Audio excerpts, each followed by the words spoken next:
And we're back. Hey, everybody. Welcome to the Saturday Night Special Saturday edition of the Prep Picks Report Game of the Week. Driving the USS Pigskin tonight, Captain and Sports Director of KSI, Mr. Brandon Stone. We're also joined by Bert Grossman, who will be providing some line analysis as we take advantage of the fact that there's a referee shortage, and we get some Saturday games, which means we can do this. So the national anthem's playing right now. Brandon, why don't you set the table? I think it's more becoming a referee reality, and so we're doing our best in that reality. The big thing that I am thinking about tonight, though, this is a matchup not just of great powers in their areas, but a matchup of a state championship team against a team that was one play away, just one play away, from also being in that state conversation. So there's a lot to be gained on both sides, both in terms of respect and reward, Paul. Bert, we think that, as in many football games, whoever wins the battle up front usually wins the football game, but especially so in this contest. Why? Just controlling the ball. You have two young quarterbacks that aren't experienced. You have to establish the run game. Granite Hills has a great run game from last year. I love both of their lines. Demarion White, Yoshi, I mean, they're just two monsters in the front. So it's really how you control both lines, and you'll see what happens. Maybe it'll rain, maybe it won't, but I like Granite in this one. All right. Well, do we have time to go down to the field? Let's. We also have Chase Isadora and Bree Savant with us. Let's go to Chase first. Hey, Chase. Hey, guys. So actually some quick injury updates here first. Bert was talking about the defensive side of the ball. Granite Hills will be without Travis Ford. He has not been cleared for his transfer from Helix, so a big hit on that side. Also, safety McCoy Maddox suffered a right shoulder injury in that scrimmage against Lincoln. He will be playing through it. He's got about a big brace on his right shoulder, so keep an eye on that. But a big blow on the offensive side. Wide receiver Josh Zander, who was a part of so many critical games last year for the Eagles, will be out for not only this game, but for the next 3 weeks with a dislocated right pinky. So already some big obstacles coming your way for Granite Hills. Now let's check in over on Mission Hills' side. Chase. Yes, I have the pleasure of hanging with Coach Hauser and the Grizzlies. Something important to note, though, a starting quarterback has not been named. We're going to find out at the first snap. So don't you just love the anticipation? I talked with Coach Hauser earlier, and he said he knows who it is, but he wants us all to kind of lean into that surprise. It's in between senior quarterback Keaton Smith, and he was a part of their special run to the D1 finals last year. And on the other side, we have sophomore Troy Hune, who has so much hype and buzz around him. He has multiple Power 5 offers, and he hasn't taken any varsity reps yet. So just important to know, I noticed in warm-ups, they both seem to be equally taking the same amount of reps, so it's really going to be a surprise, and I can't wait to give you all more info and all front row action from tonight. That's going to do it for me. I'm going to send it back to you all in the studio. It's interesting you mentioned debuts because we're about to get one, whether Troy starts or not. We know we have somebody new under center for Granite Hills as they go out on offense, and that would be their quarterback, Zachary Benitez, true freshman, his first game, his first start, and it's on worldwide airwaves. That's a lot of pressure. A lot of pressure being on KSI. Let's see what happens here on 1st and 10. It's a handoff inside. Nice breakthrough here by Maxwell Turner as he's able to get up to the 25-yard line. That's a gain of 5, and it's hard to get a gain like that on a Mission Hills defense like this. It is, and that's a big offensive line up front. We talked about that earlier. But, you know, you have a freshman quarterback TV, the jitters, even if you're a freshman playing freshman in front of your parents, there's jitters in the first game. They have to establish the run here and let him go later. It's certainly something they have to do. Maxwell gets the first carry. That's interesting because their impact running back in this one is Isaiah Jackson. They like to call him Pablo, and it's been the life of Pablo for this team. He was especially dominant in their scrimmage against Lincoln. Here we go now. It's 2nd and 5 here from the 25, and we'll see what happens. We've got one in the backfield, motion going to the left, handoff right to the outside, and we mentioned Pablo. When you see the strength there on the run, that'll get them 15 to the 40-yard line. That'll set up the first achieved first down of the ball game. The jet sweep, very in vogue. Very in vogue. And that was the big threat with Granite Hills, is how much speed they have, and if Mission Hills could keep up with them all game with this speed. Certainly. We have 4 wide still. You see that quick motion offense going. First pass from Benitez, and that's slightly outside, trying to once again find Jackson. We mentioned no Josh Zander tonight. That would normally be a place where you'd see him making a catch. He had 31 of them last year for 480 yards and 4 touchdowns. So what happens now? We've got 3rd down, and you can see this Mission Hills defense It's one in that front 7. Handoff inside, back to Jackson, makes one move, got 4 of them in the way, and he gets past the 50-yard line into Mission Hills territory, dominant early thus far.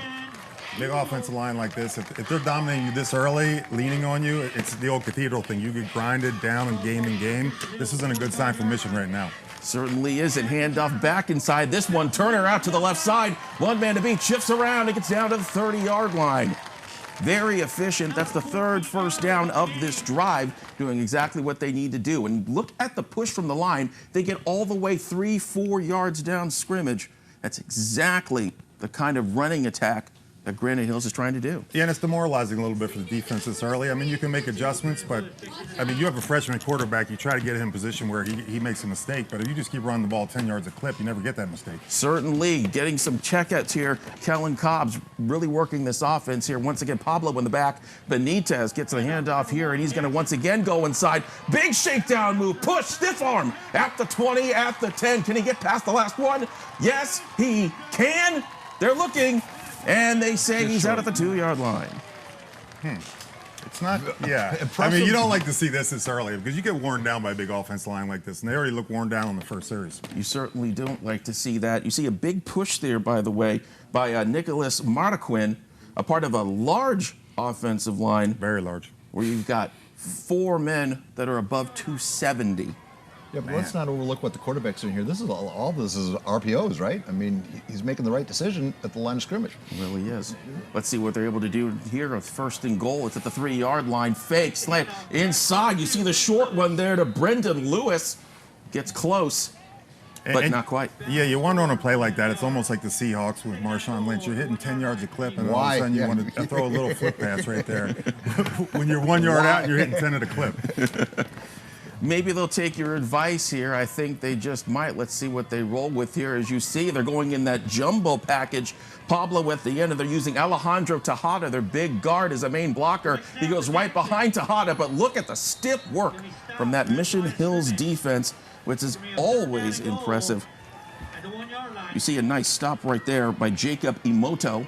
He's their edge linebacker. You know, yesterday we were talking to John Joyner at Cathedral at the Cathedral Modern Day game. We were talking about how much time you have to prepare for your first game. As they go to the direct snap and in for the touchdown. That's what Bert was talking about. Maxwell Turner.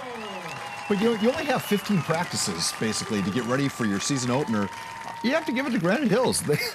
They made the most of their 15 practices because they look razor sharp on the first drive. And John's point was, you know, we had 15 practices practicing wing T and power and belly, and none of it ever happened. It's as efficient as it gets. A 10-play drive to start the game. They work it all within the first 3 minutes of the contest as they're already on the board. And now on for the extra point. We have very efficient kicker Robert Petrich. He's one of the best kickers, not just in the East County, but really the section. Up and good. Granite Hills scoring on their first drive. It's 7-0. That seemed a bit easy, didn't it?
Welcome back, everybody. Mission Hills has the ball during our live broadcast of Week 1 of the PPR season. Mission Hills and Granite Hills. We talked about a quarterback controversy, who would start this game, and we now know it's Troy Hoon, the sophomore, making his first start as a Mission Hills Grizzly, an acclaimed sophomore, 6'4", with 6 offers. First snap of the game, he decided to hand it off to Curtis Johnson. We'll see what he does for the second snap for Mission Hills. He does the exact same, and it seems to work decently well. He'll get a quick 2 there. If you're just joining us, Granite Hills getting on the board early. Maxwell Turner, the end of a 10-play drive, puts it in the end zone.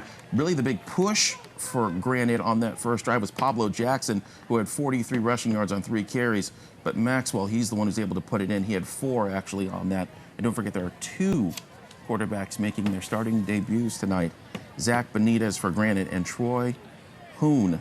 They're one of many great players on this Mission Hills offense, who it's 1 play short of winning the D1 championship last year. Third down now, holding on. You see one more running it back there, gets it to 22. That's Gio Hart, who can only accomplish a couple there with a big gang tackle. Looked like it was led by the big linebacker out there, Tyler Beltran. That was not the response Mission Hills was hoping for.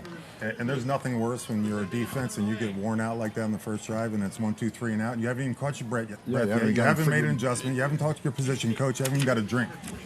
It's 30 seconds and you're back out. Thank God we have commercials. Not exactly what you're looking for. Gio now goes from running the ball to punting the ball. He's their designated punter. We'll see how he does here. High one, going to be a little short. Caught by Pablo there, escapes 1 tackle, is going to try and skinny down the left side and ends up getting dragged by the legs there. Nice tackle by Rela Torres.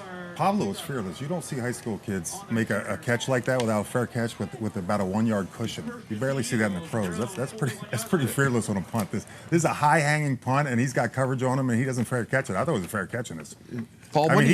He has 2 yards there. You know, the game has changed though, as far as things like that. Back in the 70s, that would have been, you would have been yelled at for not. We would have got the poison call. Yeah, just let it go. Poison. Benitez screening down to Pablo. They were able to score a 70-yard touchdown on this in their preseason scrimmage against Lincoln. Instead, this time we'll just take it for a chosen few. It'll be 2nd down. We'll see what they're able to do here. Again, so much going to Pablo. They're riding their junior, as they certainly can. It's interesting for a team that's so senior dominated. They're actually pretty young in the starting blocks when it comes to how this offense runs. Once again, back inside to Pablo, breaks one, breaks another, big quick to the outside. He's got the 40 and 30. He has blockers alongside, has to get through the really tough corner. Jalen Beasley is able to bring him down, but still, for the 2nd drive in a row, they have gotten into Mission Hills territory. And they have the Grizzlies on their heels since kind start. of reacting, you know, just. Yeah. And the other problem you start to run into here is you have a quarterback first start from Mission Hills. Obviously. Oh, we got a big pass here, and it goes in for the touchdown. What a catch, Tristan Diaz. And how about Zach Benitez? 2nd drive, no fear. A touchdown is here. 13-0, Granite Hills. Can't wait to see the replay of what occurred. Short stock here, nice play action, and floats it perfectly. And on that play, too, he's able to beat both the corner and the drop back free safety. Yeah. Petrich on for his 2nd PAT of the ball game. Does it go the same way as the first?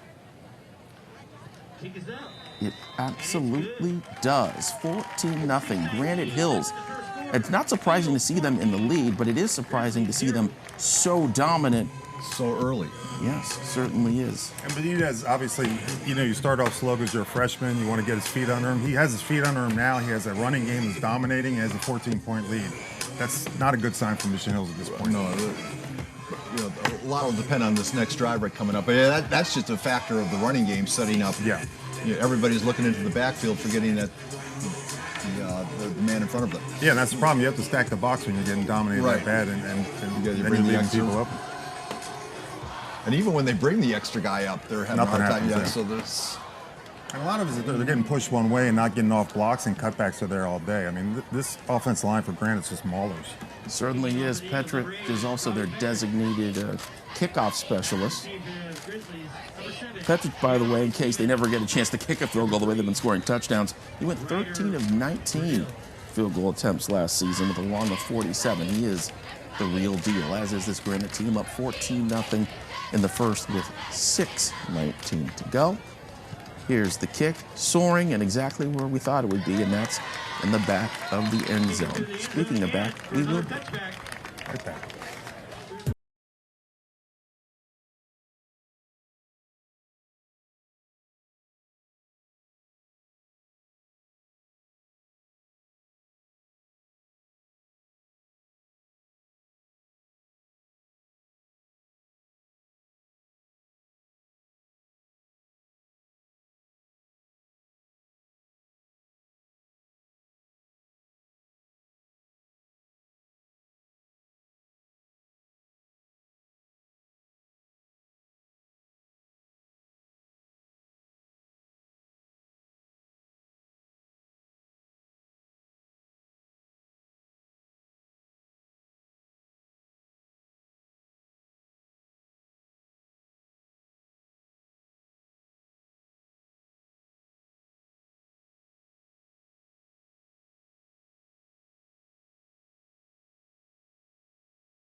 Welcome back, everybody. We're in the midst of an injury timeout here. As you see, Curtis Johnson, he took a carry and rolled that ankle. He tried to get off the field on his own power, and then they had him stop so they could take a look at it. Maybe a good time for Mission Hills to get a little bit of their composure back after a rough start to this ball game. We've talked about how good the Mission Hills front seven is, and they've got great stars there. John Class, who's first team All-CIF, Jesse Robles, Mason Shane, their captain and middle linebacker. But yet in this game, they seem to not be able to find their way, Bert. Yeah, and we talked about, I mean, a bigger point is if Mission Hills doesn't come up with a drive here and it's 3 and out again, and you put this defense back on the field again, this is going to get ugly real quick, uglier than it's been. I mean, this is what you start to see when you're worn down. This is the first quarter. We'll see what they can figure out here. It's 1st and 10 on the 36. And in case you missed it, Troy Kuhn, sophomore, getting his first start. Highly acclaimed 6'4" quarterback with offers including Texas A&M, Arizona. And he gets his pass there, second pass for him of the game, and that one is complete. You know, just looking at the eye test, he certainly looks like a D1 quarterback, does he not? I mean, he does, but again, this defense swarms. They're fast. They're physical. I mean, you know, we forget they're state champs last year. This isn't the average Granite Hills. You know, this is when an we were elite talking team. to Mario White, there was an air of confidence. Yeah. When he was talking about the scrimmage against Lincoln and about how he felt like their first team up against Lincoln's first team more than held their own. In fact, came out ahead in that, and it wasn't until they went to the second and third teamers that Lincoln pulled away in that scrimmage. So he spoke with great confidence. I'm starting to understand why. Yeah, they're not intimidated by anybody. Yeah. Motion going to the right side. Troy doesn't take it. Pass knocked in the air and incomplete. Great knockdown there by Joe Mel Brown of Granite Hills. He's actually their backup corner. So I'm wondering about the rotation already. Some wrinkles thrown in by the Granite Hills first quarter rotation. I'm actually surprised at how one-sided this game is so far. I really like. You know, I've said I had Granite Hills as a possible open team. I really like them. Yeah, I mean, 3rd and 10 now. 8 minutes in, I would agree. Shotgun start for Troy looking, and he's going to get some running room here. Can he get to the first down? No, he cannot. He's met by 2 Eagles there. You have to go. go. Rolls over, but we'll see. You need some momentum right now. Yeah, you got to go for this. It seems like a nice scramble, though, but he might have gotten the first down. No, Oh, they're yeah, saying he did yeah. get. They're marking that he got the first down, right. so we'll give it to him. Nice rush there by Troy. His first run ends up getting him a decent 10 yards. And their first down of the game. And we'll take another look here. Great wedge block inside. You see why I thought he was short, and they rolled over and let him have it.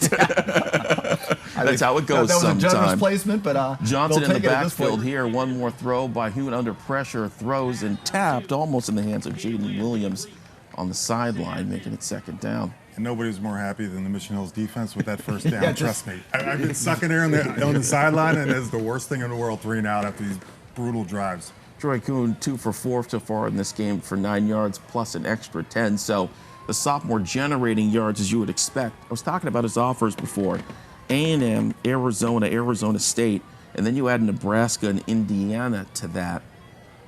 There's a reason why, and you could see it here. A lot of you may remember the name Jack Tuttle, and I could understand why you do, because he shows you a lot like it. Handoff inside now. Big break by Mr. Johnson, gets it to midfield. That's going to set up a 3rd and 7. Yeah, he's a prototype college quarterback artist. Height. He zips the ball. You see it come out of there, settles down. I mean, this could change the game if he settles down a little bit. But I don't even know, there's so much speed on this Granite defense. I don't even know what you do at this point because you can't stop the offense. There's so much speed on defense. They pursue so well. I mean, they're just a complete team. Well, football strategy would say then you try to win the battle in between the tackles and run more. That's not happening with this D-line. 3 wide for Mission Hills here on 3rd down. Slant inside, big hit, but it does not matter. Nice reception there for Jaden Williams. He's a 2-way player for this team. Impressive tackle to keep things going, though, by Nicoy Maddox. And we're going to be talking a lot more about Nicoy Maddox as time moves on. You see that big hit there? That's why he's got 6 offers, including his hometown school, SDSU. But more importantly, a first down conversion for Troy Kuhn as they face getting across the field for the very first time today, right when they needed it. 2:40 and counting on the clock as we face first down. They're going to run now, so. Blitz inside, but they decide to hand it off to Gio Hart on the left side, tripped up by Demarion White, gets on the board for the first time today, his first tackle. Probably the most talked about player between both of these teams. 3-star athlete. He's ranked 56th overall by 24/7 Sports in terms of California athletes. The edge rusher who Paul was sitting at this desk with you just one night ago. Put 20 pounds on that kid. Yeah, playing. I said that he's a 5-star. If you could put a little more weight on him, I mean, he moves so well. He gets off blocks well. A lot of kids engage and they just can't get off the block. They get stuck there. Looked like Granite Hills linebacker Tyler Bertolin came off with like a little shoulder stinger. Kuhn back to pass, showing that strong rope again. Nice one inside there. All right, now we got him Gets it to settled down now, Rylan too. Schroeder. Yeah, I'm starting to see tight the offense end. now. I'm seeing it now. Yeah. Yes, are you beginning to believe, Yeah, I am Bert? seeing it now. Yeah. I understand why. Great reception there by Rylan Schroeder. He's a junior tight end on this squad. Brandon, what does it say about all the quarterback camps and all the quarterback gurus out there? We have these young guys playing the most difficult position, playing it so well at such a young age. I form for the first time. Play action. Nice pickup on the blitz. look We're at- going deep. Oh. Double ball, and nobody can get a hand on it. Nice defense there from Mr. Maddox. There's a reason why he's a safety that can play anywhere on the field. Nice knockdown of the ball, and that sets up 2nd down and 10. And that's a little trouble throw when you're throwing right down Throwing the into the middle with crowd. the safety on that and the corner. But Maybe he got away with force it. a little bit. And let me point this out about Nicoy Maddox. He's not the only one on this Granite Hills team. Notice where the offers are coming from. Dartmouth, Columbia, and Penn. People who think, oh, this is just an assortment of great athletes for no reason. These are smart guys who are putting in their time on and off the field. It's impressive to see. And I remember that with Trey White. There's nothing more impressive Nice slide inside There we to go. Jaden Still the Williams. first down. than D1 talent at the sport and Ivy League talent in the classroom. Certainly is. That's the 3rd catch of the day for Jaden Williams. He's the top target, Right now. not just for Troy, but the top target of anybody who's out there. I just want to say this, too, and give some credit to Keaton Smith, who has led this team valiantly. I'm sure we'll see him at some point this season, but we should just recognize that Keaton, the senior, and it's tough to be a senior not playing in the first game of your senior year on the bench. We're under a minute now in the first quarter, and Mission Hill's finally in the red zone. Troy keeping the ball. Big throw. Big breakup. Big time breakup by Jerzel Ramirez as he tries to get his Jaden once more. And this whole line for Mission Hills is holding. I mean, they're blitzing, they're coming, they have great pass rushers. They're holding up pretty good. I mean, he's not really been hit. You can see beautiful break. Yeah. The ball was right on the spot there by Kuhn, just couldn't get it. Means we'll have 2nd and 10 now. This from the 18. And if you see there on the left side of your screen, that was DJ Zapata. He's the AD there, but also played for Mission Hills for a long time and is one of their greats. That Moshe's a load up front. Yeah. Jeez. Big handoff to Johnson. Gets wrapped up by a team led by Demarion White there, who only get a couple. Number 73, folks. Keep your eyes on him. He takes up a lot of space. Yeah. And him and Demarion go to the weak side, so you try to stay away from them, kind of. And if you can't, how? Yeah. If you can't see 73, he's referring to the one with the hair. That's Moshe. That's Moshe Talia. As they're just going to go ahead and let the clock run down here to end the first quarter. At the beginning, it looked like Mission Hills was in some trouble, but now they finally regained control, and they'll have a big-time 3rd down, 3rd and 8. When we see you back for more coverage. At the end of the first quarter, Granite Hills with the lead, but will it stay a 2-score lead for long?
Welcome back. We begin the second quarter here. 14-0 Granite Hills, but Mission Hills is sitting directly in the Eagles' red zone. So really anything could happen. By the way, that's the starting running back for Mission Hills. Curtis Johnson still receiving some treatment there on the bench. It is 3rd down and 8, and this will be the most pressure-packed moment of the young quarterback Troy Kuhn's career thus far for the sophomore. You have to treat this as a 4 down.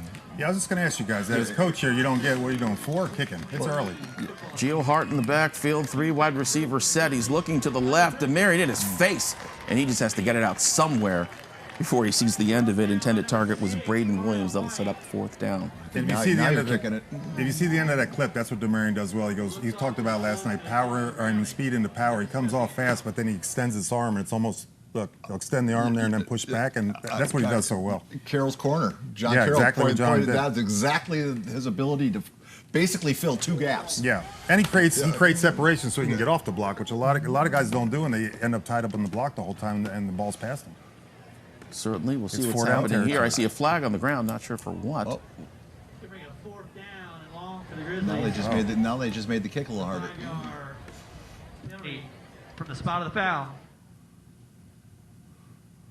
Didn't catch what the And penalty down. was. So 4th down. But the point is that Troy is not leaving the field. Well, But at this point, what's the difference between a missed field goal and a There's missed no touchdown? difference if it's a field goal or they make the touchdown. If you don't stop the run from Granite Hills, it doesn't matter. 2 wide receivers to the right side of the formation for Troy, dropping back, a little bit of pressure on both sides, steps up in the pocket, throws, but it's just a bit were too not on the high. same Yeah, that was a And Granite miscommunication. Hills They were not on the will same page. take the ball over on downs. You were talking about young quarterbacks, Paul, in our section. Well, yeah, I mean, look at how many sophomore quarterbacks, quality, never mind all the great upperclassmen, obviously Junior saying leading the way, but look at, I can think of four sophomores. Yeah.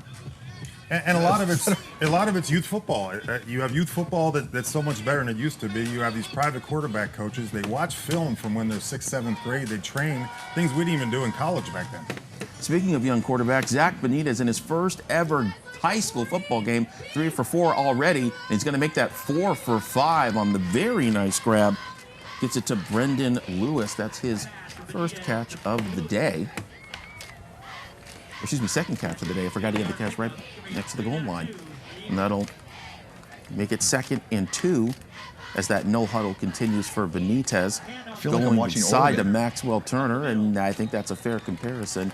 Though I will say, talk about the blue bloods of college football, they're all running blur offenses these days. Yeah. Nothing says that better than the fact that our own Silver Pigskin winner, Tyler Buckner, could become the starting quarterback of Alabama in the next week. Benitez once again here on 1st and 10. Yep, I know, it's tough. Inside to Maxwell Turner, nice shift to the right side, and that's going to be another first down for that team. Brought down there by Mason Shane, their middle linebacker and captain of the Grizzlies defense. And again, there's no level of football. If you're clipping 8, 9 yards a carry, I mean, any level at any time period, that you're not going to win. If the tone of this game is going to change, it's going to have to be the Grizzlies defense coming up. It sure would be, but the life of Pablo gets some life. I think out past the 25-yard line. Big gain for Isaiah Jackson, and he's actually part of our PPR lineage. You might remember Mo Jackson, San Diego. Yeah, I do. Family members, but we do have someone down there. Number 67? Yes, you can see down there. Nicholas Marquin, the starting center, is down. We'll have to see what's going on with him as both sides go back to their regions. And it's tough, though, because Nicholas has been having a great game thus far, really opening up holes on the inside, shifting his body so that way Jackson could sneak through. Is this a typo? His weight? Is that, or is I was wondering that, too. I mean, that's I'm thinking someone may have been typing 305 and typed it 2. All right, well, let's you did the typing. We'll take an injury timeout right now as they take care of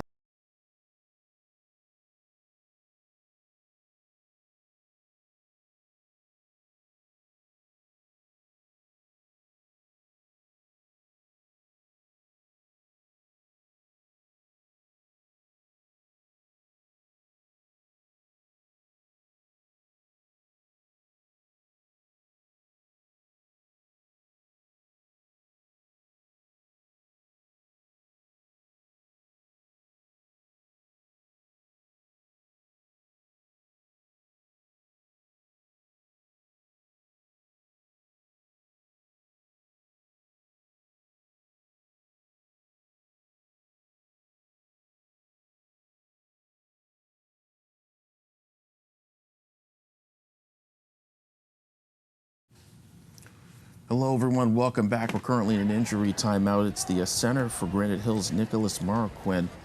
Looks to have a leg injury they're attending to right now as the cart's out there, and we hate to see that. We don't like seeing it at any level, but we certainly don't appreciate it at the prep level either. Not what we want to see. It probably won't put a stop, though, to the dominant running game we've seen thus far for Granite in this game. Just looking at the metrics now, Granite's already passed the 100-yard rushing barrier, and we've barely made it to the 10-minute mark of the second quarter. So, what does that math out to in 4 quarters if we were to continue this? It maths out to about 450, sir. So a Roderick Robinson game, basically. Yes, but combined. Again, all of our, you see the rest of the line there getting their composure back together. Hard to tell what the situation is from here. We're hoping to get a report from Chase Isidoro as soon as we can. Again, that's a Nicholas Marquin there. A quick recap of where we are in this game. Started with 2 big touchdown drives. Oh, as you see, they're lifting up Nicholas there. He gets a round of applause there. Started with a touchdown from Max Turner on that first drive. Max touched the ball 4 times on the drive. And then their freshman quarterback, Zach Benitez, he finally gets in the game. It's good to see Nicholas there. up and looking aware, so it's good. Nicholas is not that. 205. I think we had a typo. Clearly. That's a big man. Zach Benitez getting the ball to Tristan Diaz, who's been put into the line of action because Granite's without their main wide receiver, Josh Zander. Suddenly Tristan Diaz finding himself a mainstay in this game, and there he was. And this should be interesting. Center is always a difficult thing. Snapping the ball, transition, you know, the chemistry between the two and the quarterback. If we see a fumble, if we see whatever here. It is, and just by the looks of it here, they are going to 72. On a shotgun with new center. That's interesting, too. It certainly is interesting. Right, look at Benitez looking. He's under pressure, throws high, tipped in the air, and nobody gets a grab on it. That's something Mission Hills needs, a turnover. It would be very, very Empty beneficial backfield. I mean, at I this just moment. cannot get over We how. can see that again. It would be great. If you can't, that's okay. Nope, we don't get a chance to because, again, it's a blur offense. When do you get a chance? You just want to see who was on the blitz there. Ah, yes, I can see now. It was John Class. Yeah. But right now, Benitez scrambling under pressure and pushed out of bounds by Relic Torres. The man who was on the pressure, by the way, on that first down, that was John Class. Yeah, that wasn't a blitz. That was he just beat him inside. That was he's the edge rusher here essentially for Mission Hills, and a great one at that, 6'3", 205, and we'll actually be able to hear about him a little bit later. He's our student athlete spotlight honoree. Bree, do you have more on Mr. Class? Hey guys, yes I do. I had the pleasure of chatting with Coach Altari, the defensive coordinator for the Grizzlies. He described Class's work ethic as his instincts are like no other. He has a motor unlike he's ever seen before. He notices the little things from a play-by-play perspective, whether it's down or distance, whether it's the depth of the offensive lineman, or even maybe just a funny look from the quarterback or running back that he notices. He says he's always dialed in at all times, and he sees the little things to make a lot of things happen. So quite the impressive young man we have right there. I want to go back to this fade route here on third down. Tried to get it to Nicoy Maddox, but Jalen Veasley, I wanted to talk about this in the Mission Hills defense. By the way, thank you, Bree, great report. Mission Hills has two starting corners, and both of them are 6'2", and you can see how that helps you exactly on a play like that. 50-50 balls like that. This is Petrich out for the field goal here. We'll see if he's able to put it on in. Kick is up and sails in nicely. That's why he's part of the crew. Granite Hills still keeps the shutout right now at 17-0. You surprised by that? I mean, grinding the ball and then you come out throw 3 or 4 times in a row. Your center goes down. You go to shotgun. You only care about going on the center and just running the ball like you've been. I mean, that was an interesting series there with the 3 passes in a row like that. I think what more is it's a moral victory for Mission Hills to hold them to a field goal. Yeah. You know. Oh, Bert, they're playing your favorite song. Anyway, it's 17. I mean, some would say it's the greatest pop song of the 21st century, but what do I know? Anyhow, 17-0 here. Let's zoom in on the PPR. Oh, look at that's our. You know who that is? That's That's the leader of the Growl crowd. Jacob, is it? Nephew Jacob, our pigskin idol from last night. He said he was the leader of Mission Hill student section, and he was not lying. You want to go back down to Bree? That's a long trip to come from Mission Hills down here with the hurricane coming at the same time. You should have just had him stay here overnight. Yeah. Anyway, a 41-yard field goal by Robert Petrich, who's also going to have this kickoff here. That's what puts Granite Hills up 17-0 with 10:21 to go in the second quarter. Kickoff now for Petrich. It should be a big boom, and it is, as always. Could be fielded, but nope. He's in the back of the end zone. That counts as a touchback. Let's go back to Bree. Hey guys, another thing that Coach Altari gave to me, he talked about this defense's preparation. I mean, we saw they held them to a field goal, so I think in their mind that's a bit ideal given how the game's been going for them. Coach Altari is saying that this defense got started in December in terms of preparation after their heartbreaking loss last year that we all know. They made a commitment to quote unquote get her done. That's what they've been saying. That's been getting them going. Everything from the weight room to film to spring ball to the 7-on-7 circuit, just making sure the young incoming players follow their lead and embrace the culture and what they call the brand here at Mission Hills football, which is fast, physical, and fun. So I think we've been getting a taste of that on the defense. So we'll see if they can keep that going. Well, here on the screen, going to Gio Hart, who's got some space, gets a big old club there, but he's able to make something of it. Nice slap down, but it ain't enough. as they pick up the quick first down. Gio playing with some heart on the screen. Also tough by Kuhn to be able to throw that as a youngster on a screen when you've got Moshe and Demarion White right in your face, and you're still able to dump it off. And they recognized it a little too late, but they recognized it. We all got through it once. They got to the ball, but they're taking advantage of, Granite Hills pinning their ears back now. They're kind of disregarding the run a little bit, and I think we're going to mix in more screens. I think that was the sixth first down of the night for Mission Hills. That certainly is not going to help them get a second. Nice drop there. Kuba Polak along with Moshe Talia on the tackle, making it 2nd and 12. And the interesting thing about this, we talk about the screen to slow down the rush. These guys are really disciplined to their lane, so even if they're coming off like a pass, they're just it's jamming the run. It's penetration. They're not getting out of their lanes. They're really disciplined with that. So it's really just getting off the ball for them. The thing you worry about is getting out of your lane and open up lanes to run the ball, but they're not even doing that. Mission Hills with 67 total yards so far in this game, and they'd like to get some more. Handoff back to Gio Hart, and he gets shut down before the line of scrimmage. Beautiful play there. It's almost as if Mission Hills is in the... That was Rowan Haynes, by the way. Semi-starter last year. It's had 6 starts in 2022. If I didn't know better, Granite Hills is in the Mission Hills huddle. Yeah. They seemingly know where the ball's going. Should be a 2 tight end formation here at least, because I see Classes re-entered the game. He's their backup tight end.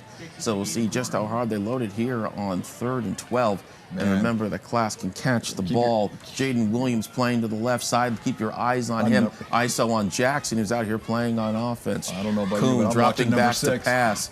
Big screen inside and gets it, like we said, to Class. He reaches over, and it looks like he got all 12 of them. Great first down decision there. Class, good when you can have a two-way guy that's able to make space for you as a tight end after he goes and tackles somebody. And pardon me for reading, but if you notice, Jaden Williams right there, they use him so it looks like it's going to him. That shifts over a couple of those corners and allows Class to get his hands on the ball. Credit to the tight end, because he caught that ball about 5 yards shy of the first down and carried a couple of Eagles on his back to the marker. That's just called good play design, and that's what I would expect out of the team run by Chris Hauser. 1st and 10 now, ball on the 40. Kuhn once again back to pass. Has an outlet. Will he take it? No. He's swarmed, and look who grabs him. Demarion White. Make it a strike. It's not going to count as a sack, but it sure counts as him getting down and gets his 4th tackle of the day. Leaves the field, though. Looks to be just a little shaken up or just wants a drink. You don't look shaken. I wish I looked that shaken up. There you go. A valiant effort there from the outside blocker, but it's just not going to be enough. And that, by the way, you're talking about an impact matchup. Sawyer Knox, Bert. Sawyer Knox going up against Demarion White. You can't really ask for better than that, can you? No. And Demarion, like I said, Demarion's big thing is, he doesn't get stuck on blocks, and you don't see that a lot in high school. Certainly don't. Let's see what happens here on 2nd and 8 for this offense. One more time back. He's going to go with a little simple fade route. And what a grab. Can he hold on? Yes. Now that's a good catch. Can. Ryder Riddell, the second Riddell of this Mission Hills era to make a grab. And I love the catch, but this throws a dime. Look at that. It was a dime, top of the line to a straight Ryder. Riddell, that is. Chase, what do you say about this Mission Hills offense? Eagle, 28-yard line. Mission Hills offense is, driving down the field finally after those first couple of drives. Hune is kind of getting into his own little groove. I do have an update on the Granite Hills injury side. Linebacker Tyler Bertolon is checking out his right shoulder. He appeared to come off with a look like a stinger, but now he says it feels more muscular. He's currently without his shoulder pads and jersey on. No word on if he will return or not. Same goes for center Nick Marroquin. They're checking out his left knee. They're unsure if he will return. Still hasn't put any weight on it, and he's still on the cart. News if there's no Tyler Bertolon. 8th in the section in tackles last year. He had 2 sacks when they beat San Ramon Valley in the state title game, so that certainly does not help. And if you notice, the most success that Mission Hills has had thus far in this game has been with no Tyler on the field. Yeah, and they're built that way. They have 2 D linemen on the strong side that just take up the blocks, eat the blocks up, and he comes in and cleans up. If you lose a guy like that, the cleanup guy. 2nd and 14 now. Troy one more time. They have all the faith in the world. As you see, they go a little short pass there.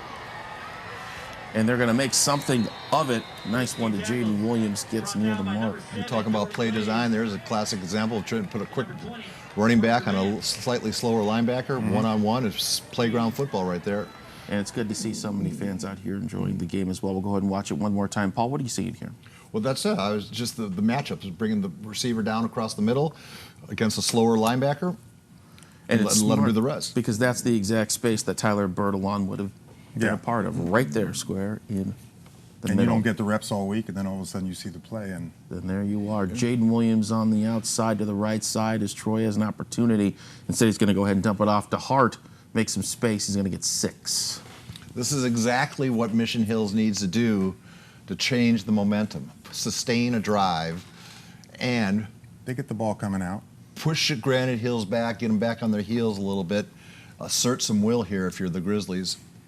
You know, the scariest thing in any level, and you can go back to the Chargers Jacksonville, when you have a real big lead at half, I mean, you tend to lighten up a little bit, and one team gets lit up at halftime and gets fired up, the other team just sits and drinks Gatorade and takes it easy.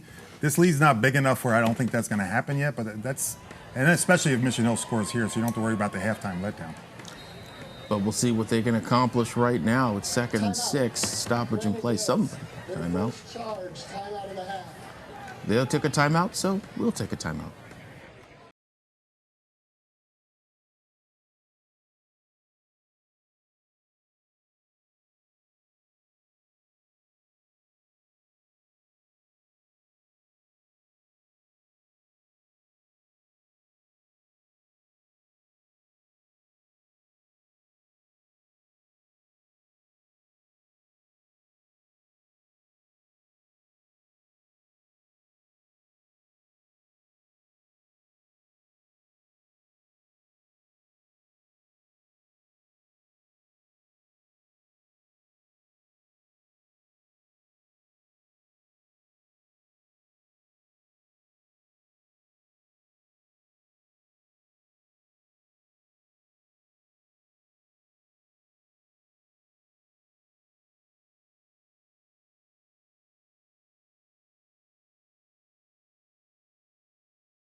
Welcome back, everybody. Paul, how you feeling? Well, I was going to say, for a first game of the season, it's been quality football. I mean, offenses that executed.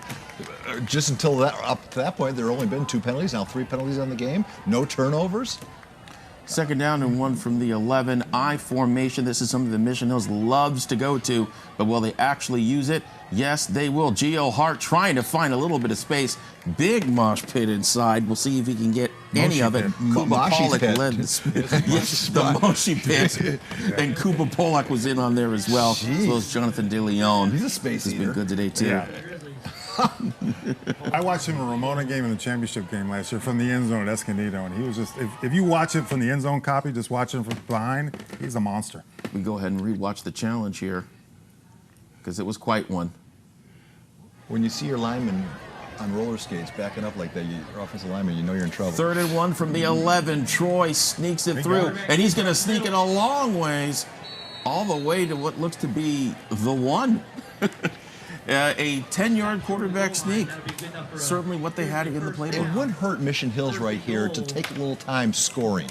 I was just about to say, you don't want to leave too much time on the clock just here. Might be what we see Chris saying there at that very moment. Yeah. Maybe. Yeah, ease up a little bit. Maybe, no, just waste it down. Waste 1 down, you know, just burn 30 seconds more off the clock. I'm looking right at Porter Cox, but I find myself also looking at Dylan Minhardes. We'll see if either one gets some use. Another QB sneak, and it's going to result in, one side says touchdown, and now they're all saying it. Troy Kuhn. Did you see when he came to the line of scrimmage there, Bert? He motioned, he gave the hand signals to his back behind. I think he was telling him, hey, I'm going to take the ball. He's 6'4". He just had to really fall down. But watch when he comes up. Don't worry, we'll watch someday. Meanwhile, that looks like a kid who's excited he scored a touchdown. Yeah, congratulations, young man. We put so much pro expectations, but that was just a simple sophomore being happy, getting his first varsity touchdown, and congrats to him. This is Zane Siddiqui, who puts in the extra point. Mission Hills not going quietly into the night. They get on the board for the first time today, score 17-7. Granite on top with 3:08 and counting to go. Bert, what was your biggest takeaway from finally a successful drive for Mission Hills? I mean, he calmed down. I mean, they're not running the ball anymore, and he's starting to drop dimes, and he's feeling comfortable. I guess the bigger take is if you're Granite here, I mean, you kind of have to score, and it's. I mean, Mission has the ball coming back out. They just scored before half. If they get stopped here, that's a downer. Let's see what Bree Savant has to say about it all. Bree? Hey guys, thanks so much. Great seeing Kuhn score his very first varsity touchdown. And Coach Hauser telling me before the game about Kuhn's grit that he's a student of the game. He's young, sophomore, and he wants to keep learning and growing, saying he knows you can't just rest on your God-given ability. You've got to go out and manufacture yourself to be real when it comes to varsity, which is what he hasn't done yet until now. He said he had an amazing season last year on JV, and Hauser saying he believes in all of his quarterbacks full-heartedly, so we love to hear that. Bree, I just want to say this. You don't have to answer until the second half. If you can find out any more about what he said about Keaton Smith and his ability, I'd love to know that too. Yes, Kick off here. I do. I have a bit for you right now, actually, Please if proceed. you would like.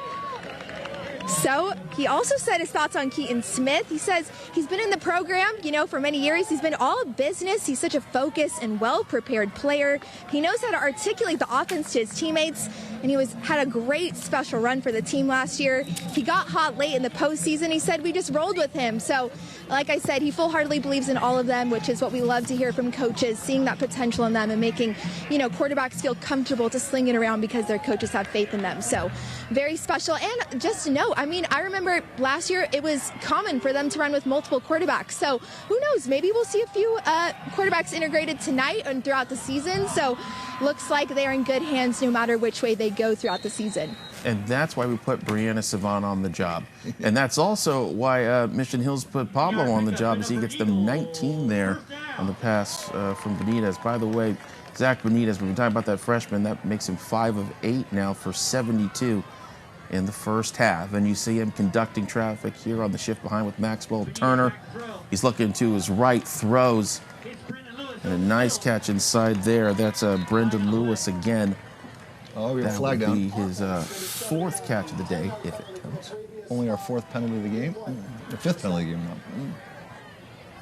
Guys, can we just 270, 315, 305, 315, 266.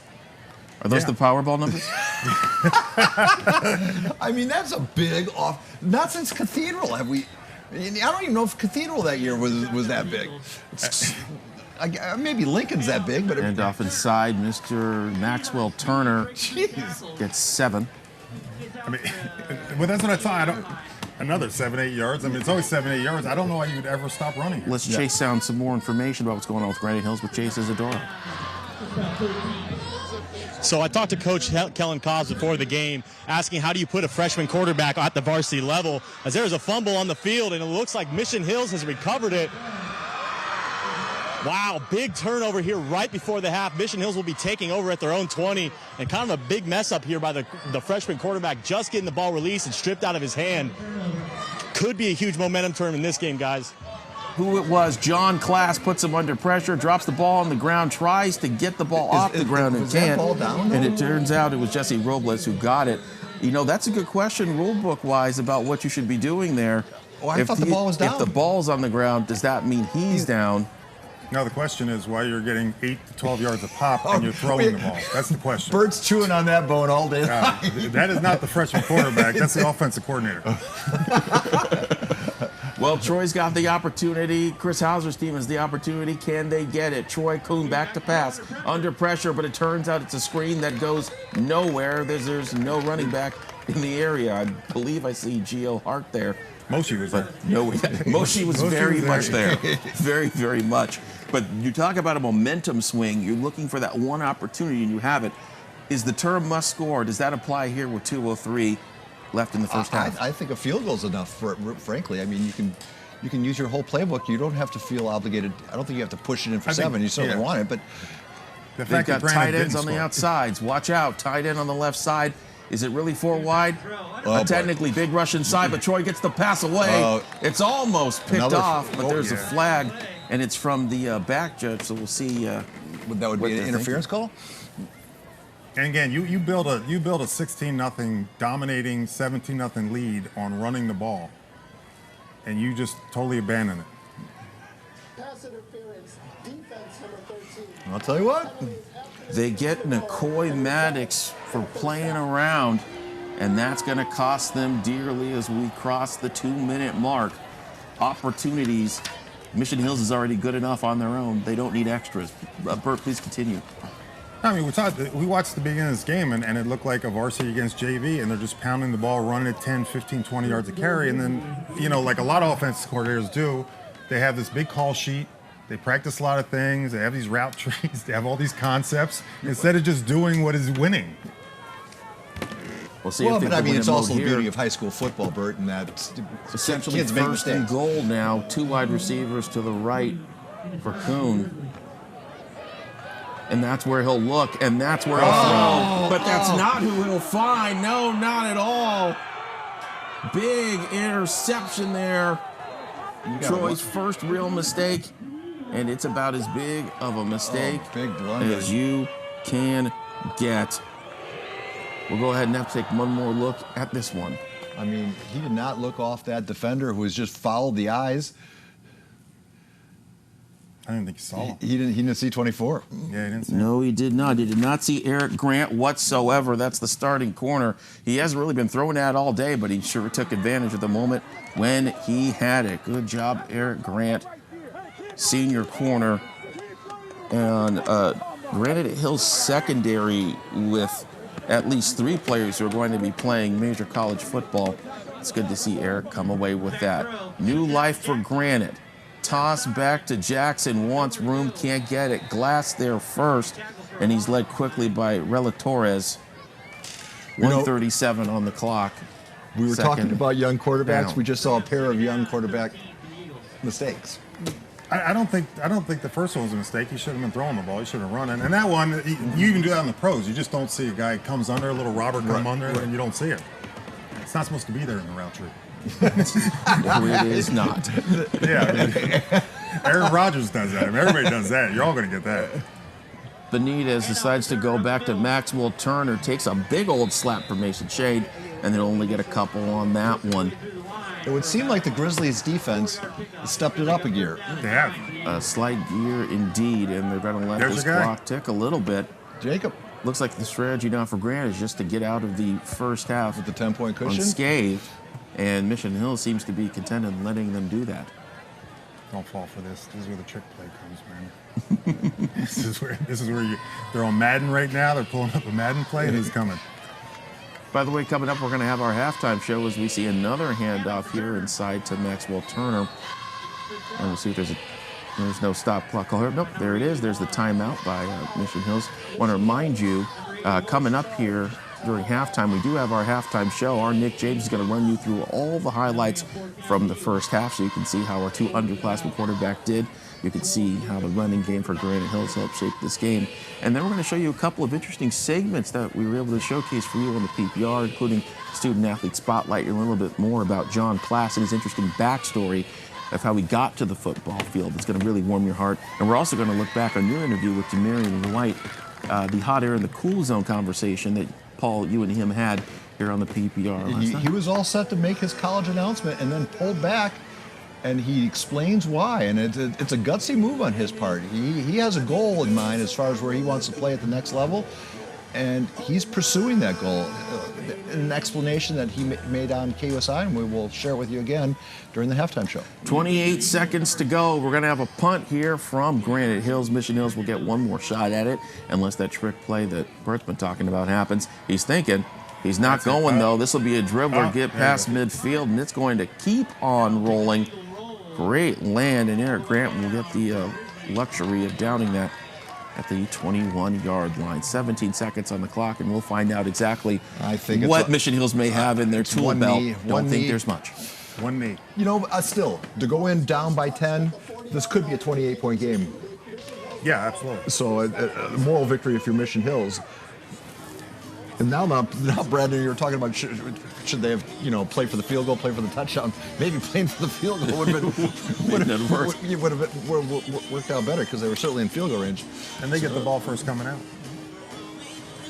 As we wait for them, we'll just tell you real quick the numbers: 191 to 145. That's the yardage advantage for Granite Hills, but it's been a tale of two quarters.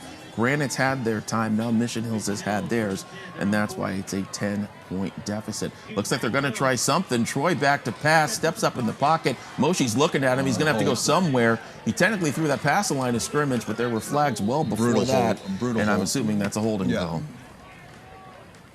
What do you think about that at this point? You know what? I think you get out down 10 and regroup.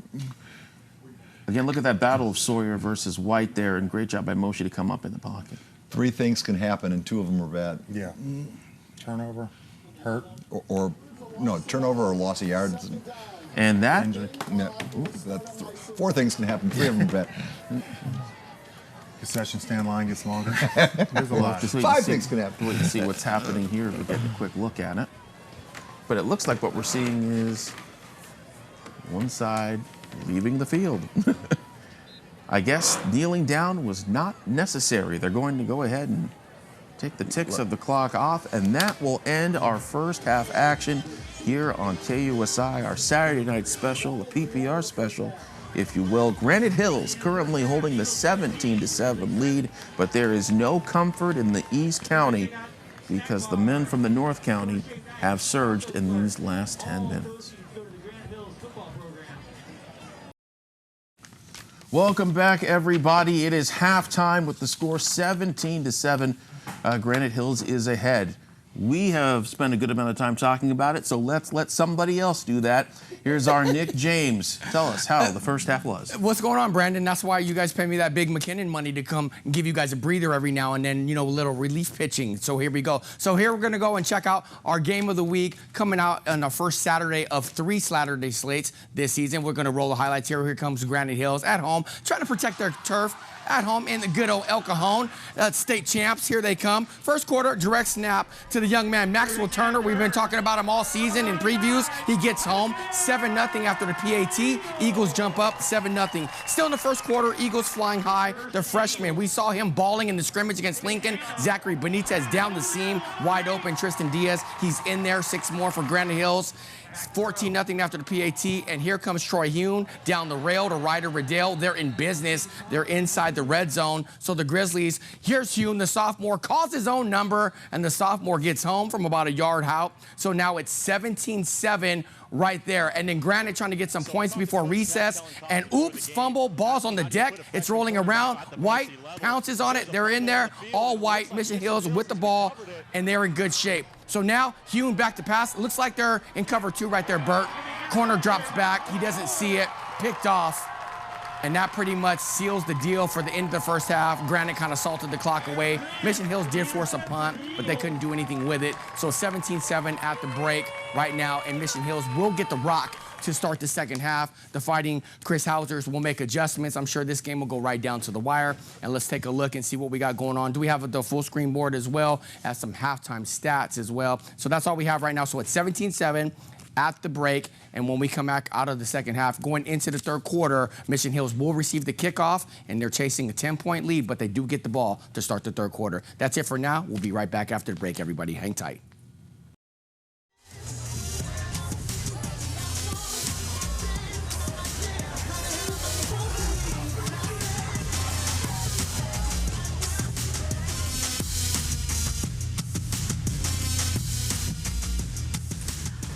Welcome back. In case you missed it, Granite Hills is currently leading Mission Hills 17-7 in the Saturday Live Game of the Week. More to come on that in just a little bit.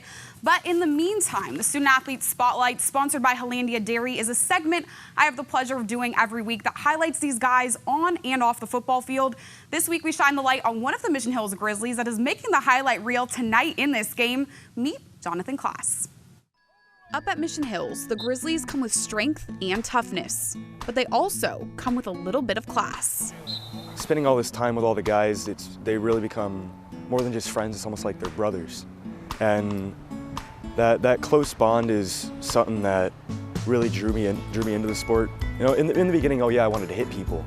That was the big draw. But now it's just being able to build relationships and hopefully eventually go for an education. And he looks forward to what the next level has to offer. But the thing that motivates him the most is his family. I live with my grandparents, so my grandpa, he's always been the one to get me into sports. Without him, I wouldn't have been anywhere near the person I am today.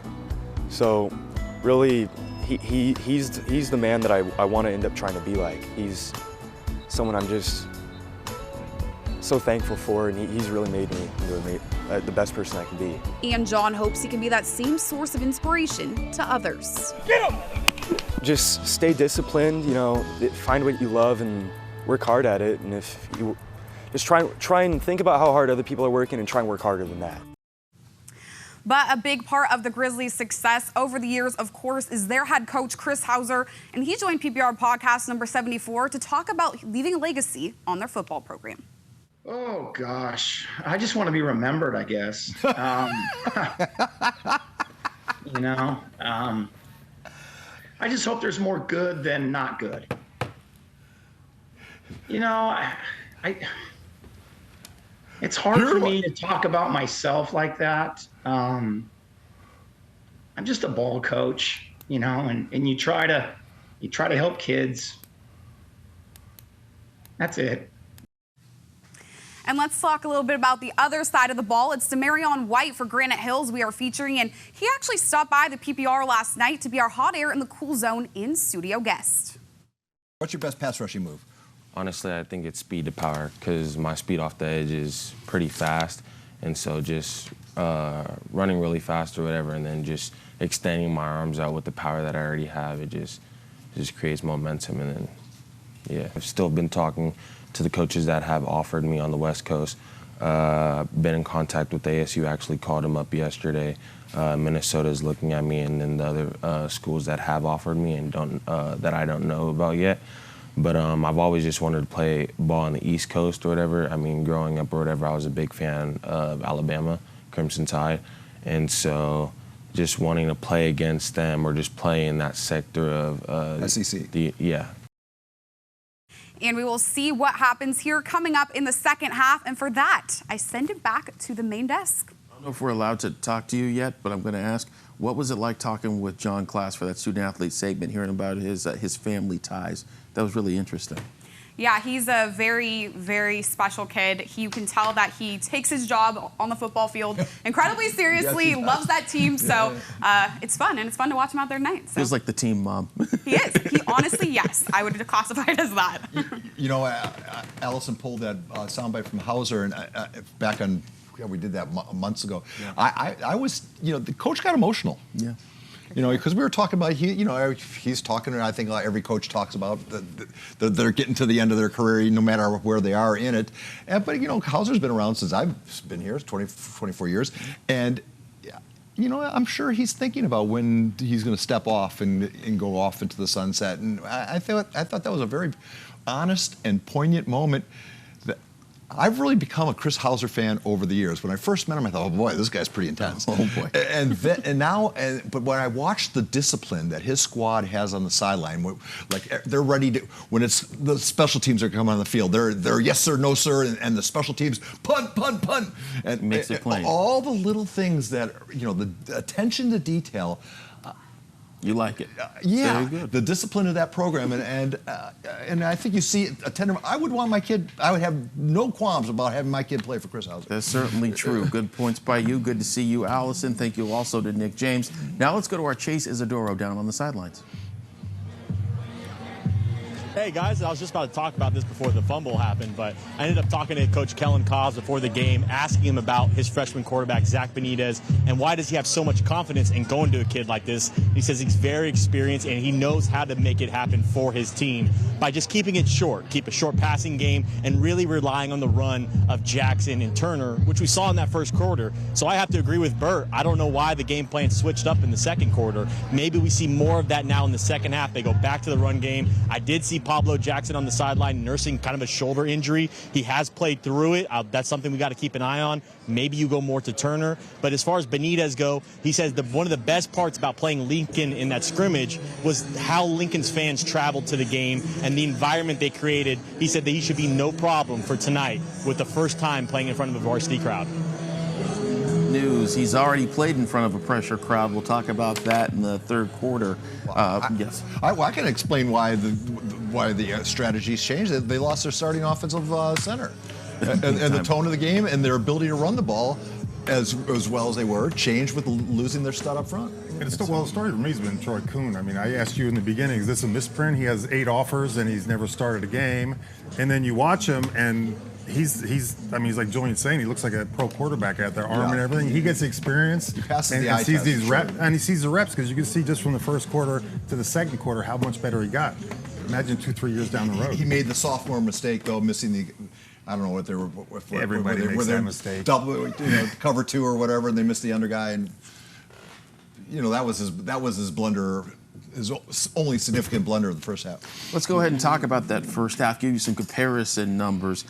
First down's pretty simple. Mission Hills got where they needed to be with 11 of those. Granite Hills still coming back with 8. But the difference is in the yardage right now. Mission Hills at 104. Granite, they've gotten it all the way almost up to 200. They're at 181. Remember when we were at 1020 in the second quarter, Bert, and you said, what does that math out to? Yeah. Looks like that math is just barely mathing because of the step up by the Granite Hills defense right there at the end of the first half. Well, the interesting stat to have, Brandon, would be yards per play in that first quarter for Granite Hills, because I think they were about 8-9 yards per play in the first quarter. That number has throttled back a little bit as Mission Hills, again, with the injury up front for Granite Hills, I think is a factor. And I think also the Grizzlies have figured out something. And you know what? They say life is nothing but adjustments. Well, certainly in the sport of football, what you do at halftime right now and how the two teams adjust will be important as we go forward here with Mission Hills having to make up a 10-point deficit. Let's go ahead and talk about those quarterbacks again. By the way, you mentioned the yardage per play. 10 plays in that first half for our drive that started at the 20, but 2 of those plays were worth nothing. So that math, 10 by 8, got him right down the field. Troy Kuhn, we'll start by talking about him from Mission Hills. 8 of 16 in the first half, a bit misleading because of how that started for him. He was able to get 62 yards. And then Zach Benitez, I still can't get over a freshman's first game being on this sort of national scale. He goes 6 for 9 for 59 and gets a touchdown. That's unheard of. It's just unheard of. The bright lights of KUSI? Yes, under the bright lights. You know when you got Bree and Chase staring at you, the shivers down the spine, let me tell you. Don't think for a second that those guys aren't yacked up about playing on KUSI. They've been talking about this since we first broached the subject about 3 months ago or 2 months ago. Yeah. And I know both coaches are excited about it. It's a great chance to have visibility for your program. People get to see your team play that would not otherwise not get to see your team play. And we have really the referee shortage to thank for it, because if this game would have been our game of the week Friday, yesterday. It's still first game. I mean, as clean as it is first game, 2 first-time starters at quarterback, so we have a turnover each, but this has really been a clean game for that time period. It really has been. No, remarkably so. All right, now the penalty count is going up a little bit, but still, the one turnover probably wasn't a turnover. I think that ball is down there. You know, we need our. We should have gotten Gene Sterator or whatever it is. We got to get a referee next time. Ball on the ground's down. We should have thought about that. So I mean, that's how my whistle would have blown right there. We always refer back to pro rules, not high school. But yeah, but this is high school. I know. So pro, I think balls down on grounds down, right? So, yeah, but I think in all football. No, that changes. You know, there's a lot of great talent on the field. There's also been a lot of great talent overall at Granite Hills. You talk about their lineage. I was looking at some of their alumni of the past. Football-wise, Tommy Vardell, for those of you who like to go old school. Touchdown, Tommy. There you go. In current times, Joe Cardona, the long snapper or the holder right now for the New England Patriots. It's been cool to watch him prosper. You go back to other sports like the Giles brothers, Brian and Marcus, who I'm sure in your time doing the job I currently do, you spent more than enough time with Brian and Marcus and you probably shake a stick at. Best sound bites going down there. Back in the day when I'd be going down to the ball yard, always good for a funny soundbite or two. Here we go. There you go. And then at the bottom, because I'm me, I had to make sure I put in our own Jimmy Johnson, Neville Cajon, our 7-time NASCAR Cup Series champ. Tell us a little NASCAR, because for those who don't know, this guy is a gearhead. Why was Jimmy so good? What was it about his hands that made him so good? You talk about when you're going in a turn, you have to be able to. A lot of people think when you turn in an oval, it's just a solid turn, but in reality, it's actually a hacking motion. And he is able to find a way to control a car whilst doing this, while it's going on a 20 to 35 degree bank. It's what makes him incredible, the hand-eye coordination. Did you find Talladega Nights is accurate? Trailer? Or you did? Was that accurate as the NASCAR fans? It makes me want to go choose some Big Red. And you know what the next sentence is after that, but we cannot say that because this is a family program. Anyhow, you see them warming up. It means we're under the 3-minute mark before we get back to action here. To reset it, the score 17-7 right now. Granite Hills is in the lead. It actually started out as 17-0. First drive of the game, Max Turner gets in the end zone off a big drive from him and Isaiah Pablo Jackson. Then the next drive, Zach Benitez, the freshman quarterback, he's able to go in and he finds Tristan Diaz for a touchdown. They made it 14-0. Later on, Robert Petrich, the great field goal kicker for Granite, he hits a 41-yard field goal, makes it 17-0. And at that point, we're thinking we're just done with this one, but it was not to be. Couple key turnovers, including that ball that lands on the ground, ends up making this a 17-7 game as Troy Kuhn, who we've been talking about as a sophomore quarterback, he finally scores for the first time, but he doesn't score throwing the ball. He scores running the ball when he, as Bert would say, he laid down because he's 6'4", when he laid down into the end zone for Philadelphia Eagles quarterback sneak, pretty effective.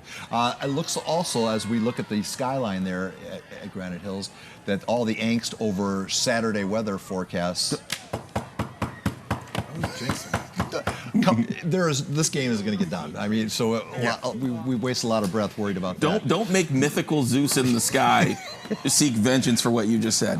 But we certainly hope that isn't the case as the second half is ready to begin. Robert Petrich on the kickoff. All of his so far have been touchbacks, but this one will not be. As you can see, the swift return here, and off we go.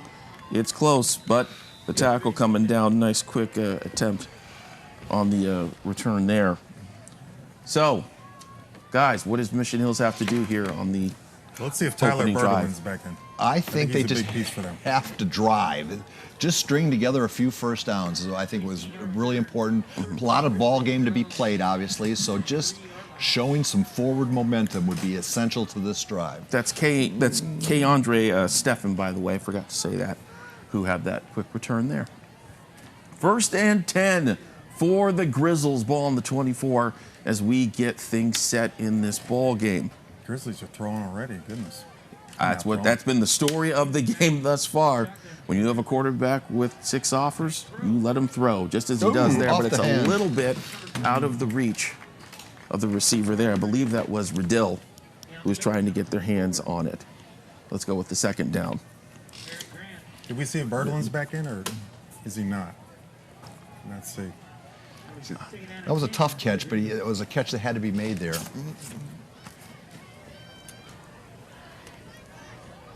Let's go ahead and check it down now, 2nd and 10.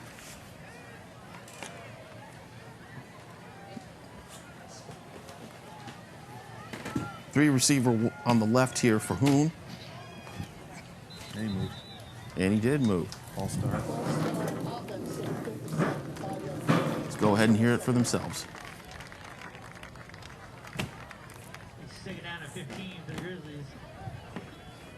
That's exactly what happens here. 2nd and 15, but they're going quick on the ball here. the same play. I want to point out those tackles, by the way, go 6'4" and 6'5" for Mission Hills, and that certainly makes it easier for Troy to find where he needs to be.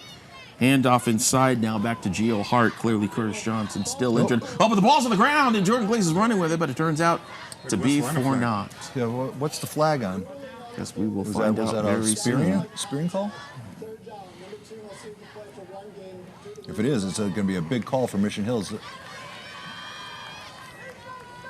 As It's kind of after the whistle. We get a late hitter. Gio is shaken up on the play. He's leaving under his own power. And they'll back it up. So, and by that would put them down to their third string running back at that point, which would be the aforementioned Keandre Stevens. so it is on Granite Hills. Yes. So it had to be something involved with the tackle on Gio. Was it a horse collar or was? Whether it was that or a late hit, all we know is that it'll work out in Mission Hills' favor as they'll get lined up. Big penalty. For a 1st and 10. Big They'll put penalty. them all the way out to the 37-yard line. 1st and 10 now. As you can see, they get all those play calls in from the sidelines. This isn't really a no-huddle offense, but that's also why they're so efficient, is because everybody knows exactly what they're supposed to be doing on each snap. This is not a free-for-all. And we'll see what happens here. Riddell lines up on the slot. Jaden Williams out left. Troy, here's the snap going back. He has time. Looks the inside route and finds Williams once again. That's going to be his 5th reception of the day. Very efficient day for him. That gets him up to 39 yards on 5 catches today. And this first drive is compared to the first drive in the first half. Granite Hills' defensive line isn't manhandling Mission Hills' offensive line anymore. And granted, they went to a lot of passes. Yeah, but they also got the big penalty. Let's. You know, I too remember syrup sandwiches. Anyway, this is 2nd and 2 from the 45-yard line. Troy back here to pass here. More than likely 9 for 18 on the day. Besides, he doesn't want to make it 19. Hands it off inside to Keandre Stevens. We said that he would be the next option with no Gio and no Curtis, and we were not wrong about that. How do you get 20 pounds on that frame? Is that just on whose frame? If you could put 20 more pounds on White's frame, that you watch a game and you don't even have to be you pick the your sport favorite that well. brand of ice cream and you go to town. But I mean, and they usually do it in college. It's not here. It's training table, nutrition. Yeah. I mean, it's a Target, and they have professionals that do it for you. Right. Everybody else is eating Cheetos in high school. I may or may not have a bag of Cheetos today. 3rd and 2 now from the 45. Takes the handoff, play action, rolling to the right, sees something. He's going to use those legs again, but not for long. Nice stop by McCoy Maddox. He had 87 tackles last year, and you can see why he got each and every one of them as we watch him. See how his eyes are reading in on the play. Quickly switches off, notice that Riddell's not going to get the ball in the pass, and goes in and stops Troy before he can try and get even more yards. He still does, though, get the 1st down. Just barely, though. Boy, I tell you what, the Eagles' defense, their closing speed is exceptional. Yeah, they're fast. Yeah. Also, you told me about, everyone talks about home field advantage with the refs. So far, all the close calls have gone Mission Hills' way. You never can tell. 1st and 10, now 47-yard line. Trying to pass midfield for the 3rd time today, but they won't there, not one bit.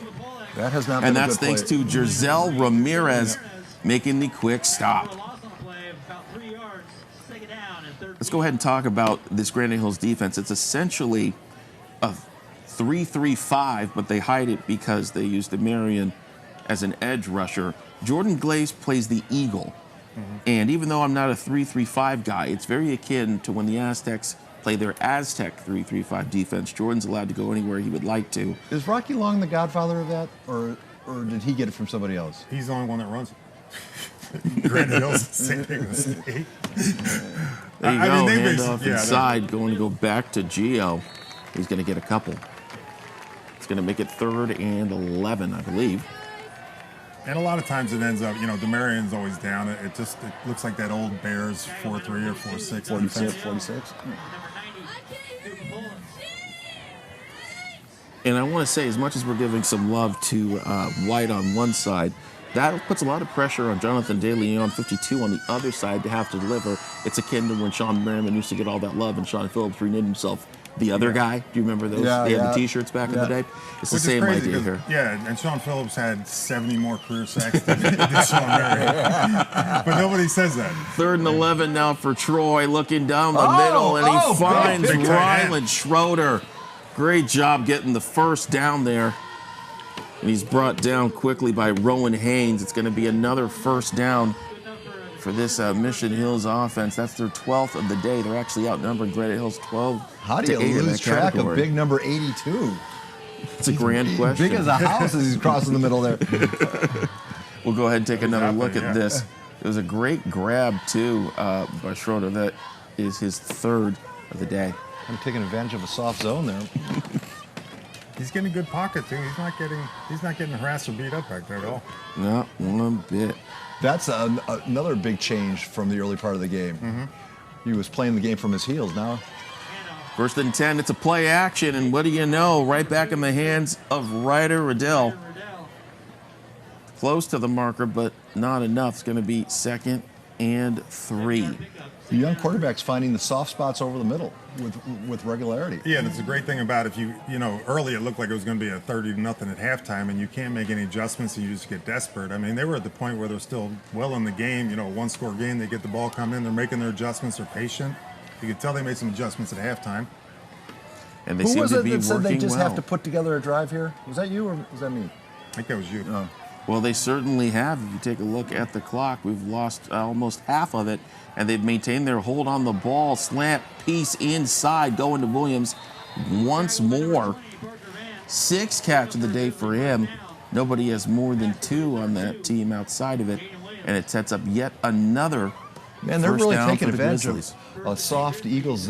Yeah, this zone is soft zone. The shell that they're playing which is interesting. Cover 2. All their DBs are back. They're a fast team. I mean, I don't know why they're in this zone. It's just, would you be afraid to go man to man here? I mean, no, I wouldn't be afraid to go man to man. When you're the faster team. Maybe when they know that they've got a man with a Swiss Army knife for an arm, they're thinking about it. Troy, there's the arm. Oh, that's a pretty play. And a beautiful Back shoulder catch throw by there. Ryder. Nice attempt on the defensive side, though. Nice dive in, but it certainly can't get the job done. That's called timing. And it doesn't get any better than that. Right in front of our Bree Savant. Oh, yes, there she is. But that's a big league throw, Yeah, throw the into athletes, I think that's where everybody loves, Lincoln. I mean, they just line up in man, and they'll blitz you, and it's like, beat us in man. We don't have to go to zone. But, I mean, if you puts that ball on the inside, it's picked off. That's a heady throw for a sophomore. 1st and goal for the Grizzlies, down 10. Can they get something here? Motion for DeAndre. Gets tugged on and then gets brought down to the ground and brought hard by Kuba Polak. Was White the first guy? Yes, he was. Found out you can't one hand a 6'4" quarterback. You're going to learn one way or the other. DeMar he wanted to do the claw WWE. You got to wrap up in the 6'4". It doesn't work like that at 6'4". Yes, it just barely does not. Still, it's a great answering drive for opening drive, second half drive for Mission Hills. Yeah. Speaks to their intestinal fortitude. And I've been doing this, watching this for 10 years. You don't ever see Hauser staff get out-coached. That's nothing you're ever going to see. Yeah. I mean, it's a quality program. Play action, screening to Williams, and he's going to let it ride. Some pushing, trying to shove him back down. I wish we could see that again. Works well enough. That was Hoosiers, the picket fence. Yeah, the picket fence, but is it pass interference? No. Are you allowed? Look, there's already. Well, that's offensive pass interference, isn't it? Yeah, the ball wasn't going to him. But Yeah, but it's all timing. You're It not could have been a allowed block. to engage That was with the Parker block. Vance on the stop. It's all in the timing. He started blocking right No, a little bit early. come on. All right, it was a little early. 3rd and 5, the most important play to date in this ball game. Will they put it in the sophomore's hands? Yes, they will. Looks left, fade, boy. has him push off, but it doesn't matter because the ball is not where it needs to be. Eric Grant on the coverage along with Parker Vance, and it'll make it 4th down. They've already gone for it today. But even Are we expecting more of the same? No, I think you take the. Yeah. You got to come away with.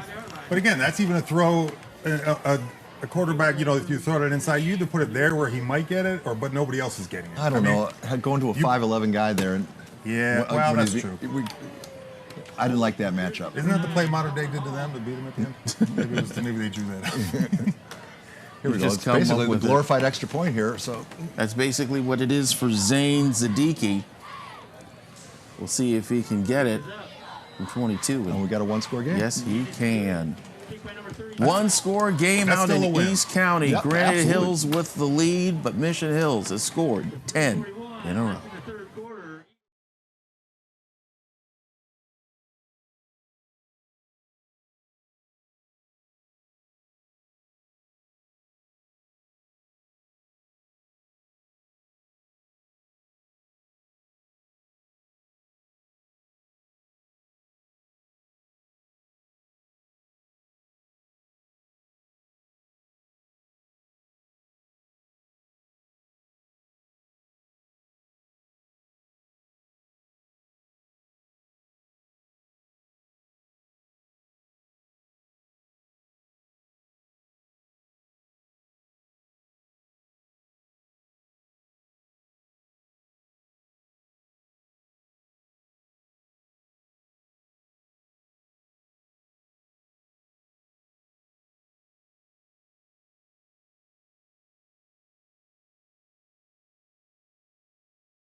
Welcome back, everyone. It was a long drive, all 9 minutes of it for Mission Hills, but they ended it effectively with a field goal from 22 yards out by Zane Siddiqui. That puts them within a touchdown of Granite Hills. They finally get to touch the ball, and we'll see what exactly they can do with it. Freshman quarterback Zachary Benitez, under center Maxwell Turner next to him. How will the drive go? Hand off, going to the right side. Now they're some going extra yards there for Brendan Lewis. Going back to the playbook of the first quarter there. It may be the only way out for them. At this point, if you're a running team, the best way to make this game work for you is to just keep running it. I'm wondering, Bert, if you were coach, would you be thinking about that fumble the way that the first half ended, as you see another catch there by Lewis, his fifth? I mean, again, it's a fluke play. It's kind of like the other pick. I mean, those happen in football. I mean, he's trying to make a play, he puts the ball down. I mean, they happen. You kind of have to look forward. I mean, if a coach is looking back at that, then he shouldn't be the coach probably. But some people say if you stop running the ball and you're getting 10 a clip, you shouldn't be the coach. Dump off to Pablo. Finds some shifting space, makes one man miss, got some space. Can he make it happen at the 40? He tries to do the slow-mo and decides to just step out of bounds casually, as Isaiah would do. Gets it down to the 35. Big gain for him. Watch the textbook, setting up his blockers and not being patient here. This is just classic. Yeah, watch as he buys a little second there and sets up his own offensive line and wide receivers. I was trying to see if that's a good piece of downfield running. If that defender was injured on that play, because he seemed to land awkwardly, but I guess not, as Maxwell Turner gets them 9 off of what I presume was a run. And you saw how patient he was? It was like you're watching Sproles again. Right. Yeah. You know, just like they're just running through the motion. Everybody's going full speed and you're just patient with it. Clever touch. Both those running backs, I believe, don't touch 5'10", but it does not matter. Play action pass. And it's complete near the first down marker. Nice one there to Lewis again, who's really becoming the favored target here. We wondered who it would be. If you're late to the party, their main receiver, Josh Zander, not playing today. A hand injury is keeping him out. We wondered who was going to get the load share of the receptions. Turns out it's number 2. Another play action. And like we said, Lewis one more time with a little bit of space. One blocker gets it down within the 15, and that should put another first down across the marker as we've entered the red zone. The patience is simple. They're making great reads, and they're using the screen game effectively. Great block by Pablo Jackson at the top, showing he's not just about getting the ball in his hands, but he breaks free here. That's Maxwell Turner. He sees something, and he's taking it. Big breaking touchdown. Maxwell Turner, Granite Hills in overdrive. That's a tall drink of water in Tejada to celebrate off of, and they should be celebrating. They've got themselves a 2-score lead once again. Boy, the sunset is... That's the storm, Paul. It's not the sunset. That's the headlights. Well, that's the eagle. It was an eagle storm. That was all about Williams and Tejada on the left side of the formation. The beef up front. Moving exactly where they needed to make this a 23-10 game. I mean, it's sort of like watching Lincoln. They have the beef up front, but they have the speed on the periphery. Yeah. And in defense of what I was saying earlier, I mean, he basically did the same concept on the drives. He's just doing short passes that are really runs. They just worked that time. They didn't work before. So in his defense, it's working now. We're going to take a short pass too, sir. Look at that.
The sun is beginning to set, but has it set on Mission Hills? Not if you ask them. Under 2 minutes to go in the third quarter, they're down 2 scores after a dominant drive by Granite Hills. What can Mission Hills respond with? We're going to find out right now. More play action, finding an open spot to get it to Jaden Williams. Looks a bit short of the first down. In fact, it's... Both offenses have found something that works for them. It's just that Granite Hills offense works in big chunks, where Mission Hills is more plodding, more methodical, more time-consuming. And they found their groove earlier and built that lead, and now it's catch up the whole time. I mean, we're almost into the fourth quarter now. I mean, you have to, some point, you have to start going downfield. It just can't be these, 7 5-yard throws every time. I would agree with you, but they don't have the time, the protection. The Eagles' pass rush is too. Second grab of the day for Williams. Now the handoff to Hart. I might ditch that. Finds himself wrapped up by a combination of White and one more member, but White's the one who gets the initial hit. Oh, and then it's number 3 underneath Ramirez. And there's that sunset we love to see. I'm telling you, there's nothing like devastating hurricane coming in 3 hours. These hurricanes, I didn't know these tropical storms look so beautiful. Nothing like an East County sunset, guys. Am I right? This is like the dinosaurs looking up at the asteroid that wiped out the world. We're like, it's beautiful. It's going to take a week. Can't wait. It'll be 3rd and 1 here as the time ticks down 20 and under. We'll see if it's another sneak, and yes, it is. Then we got some space, too. Lays down, because when he lays down, it's worth 2 yards. Troy just looks and sees where 73 is, and he sneaks the other way. It's just going opposite of motion. It's a strategy, and it works, and that play should be the last play here of the 3rd quarter. They're shifting folks in, but for no apparent reason. We'll go ahead and flip sides. It's the 4th quarter. Put the 4s up at home and abroad. 24-10, Granite Hills in the lead.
Welcome back, everybody. You just saw an incomplete pass there as Mission Hills tries to work their way back down 2 scores as we start the 4th quarter. We want to once again thank all of you at home, all of you on the mobile phones, all of you watching all across the country, whether it be on KUSI, KUSI.com, or the KUSI app for you Roku, Amazon, or unfortunately Apple users, as Granite Hills has the 24-10 lead.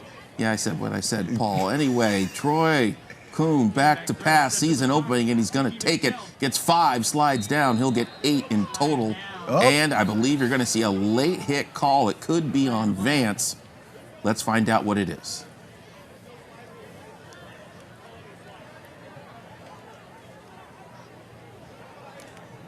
We don't have the ref mic, but we will now be reading mouths. Yeah, the flag certainly came right after the contact after the.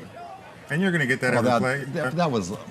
You're getting the 2-3 techniques taking outside rushes. The one side did a twist and didn't penetrate. So, I mean, you're leaving that lane every time. They've waved the flag. Yeah. They've waved After further review, the eye in the sky. It turns out one of the refs has our feed on his phone. Yes. Saw the replay there brought to you by our wonderful booth. He wasn't looking at the asteroid coming down when he's counting. Oh, my It was a good pickup. I mean, that was not roughing. And it was also a good pickup by Troy. Still a big 3rd down, though. Third, it really is. 3rd and 3. I think I've lost count of these big 3rd downs from this Mission Hills offense, but that's really how they work. They're not trying to gain 15 yards on the play. They're trying to gain enough to set up the next one. So what will they get here?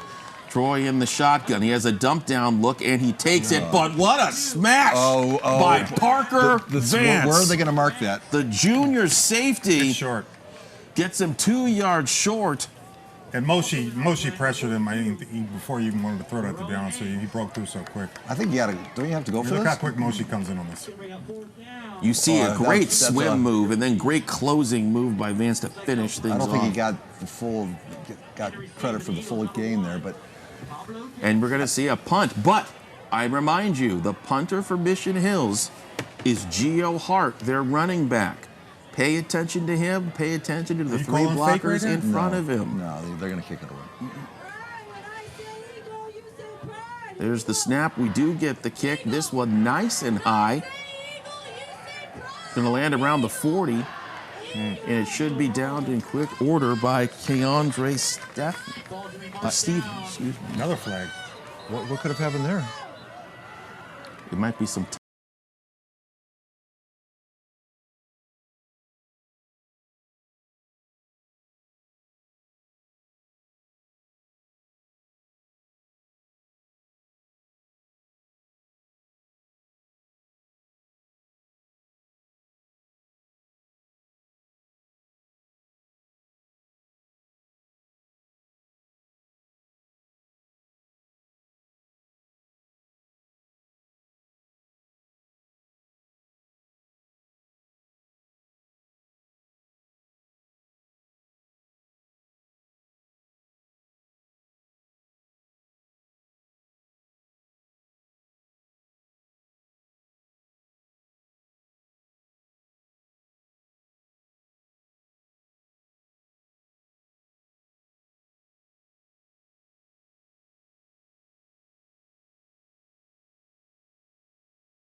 Just in time for you to come back, we see a play-action pass. Beautiful touch by Benitez, getting it to the junior Trenton Ingram, who gets it all the way across midfield. And once again, Granite Hills is in territory. They give it back to Turner got here, lost a little bit on that play, who gets 11.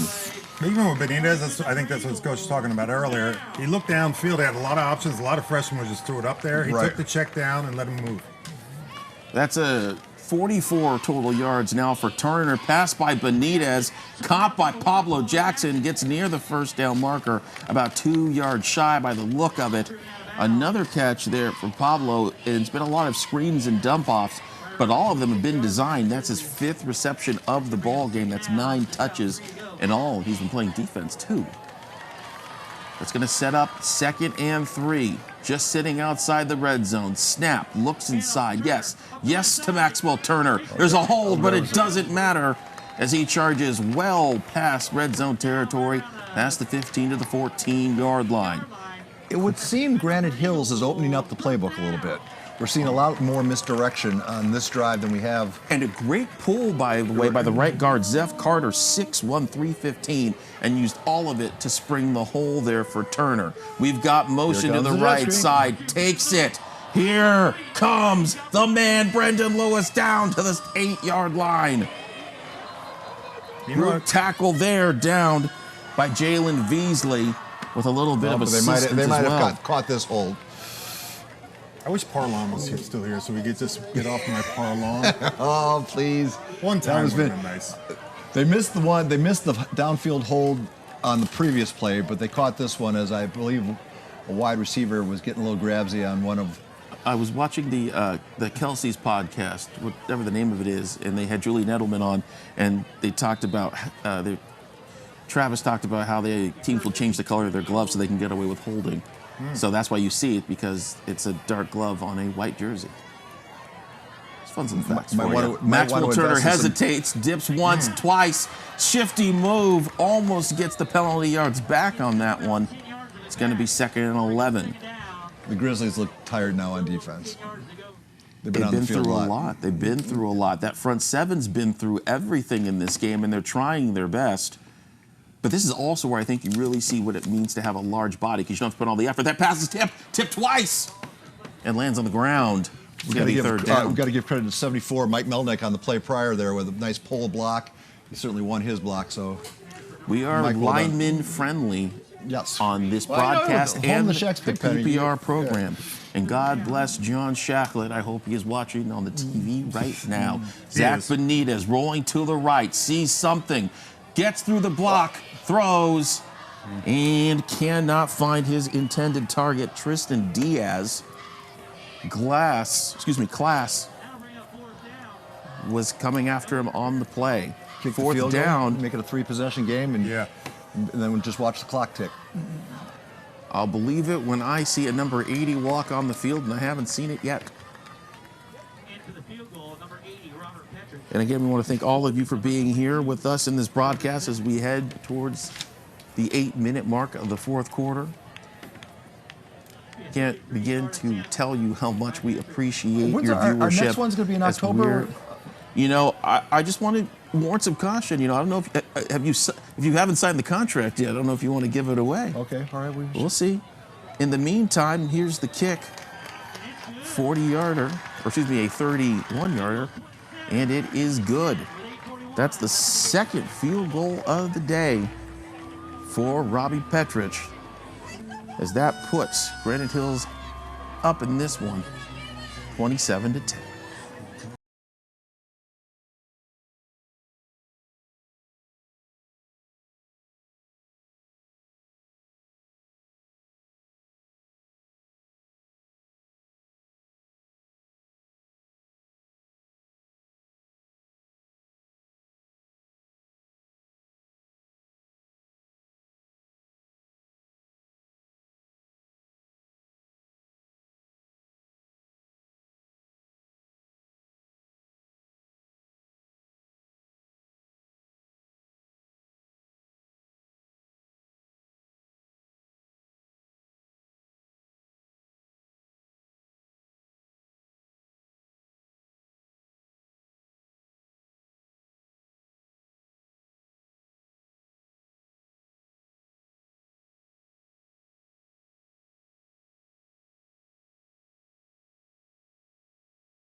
Welcome back, everybody. 8:37 to go.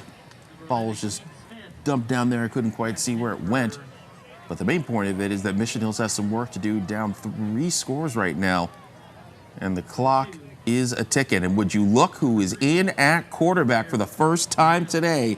Keaton Smith, the senior, playing the role he wished of Trevor Hoffman, but right now it seems to be a setup role for something greater. Let's see what Keaton can put on the board with his unique set of skills. They're going with the read option, and they opt to give it to Gio Hart. Hart, ooh, I almost thought it was a fumble, but that is a helmet. Second time he's lost his helmet in this half, as he gets him a quick 5. Why the change here? Why make the change? Honestly, you don't think you can win. I mean, you're running with 8 minutes left, and you're down by 3 scores. And it's a good chance to see what you have. I mean, maybe you because you don't think you can win. Right. Okay. I would concede that it would take a miracle. I think Chris Hauser is aware of that. But you want to also. You asked me what it meant.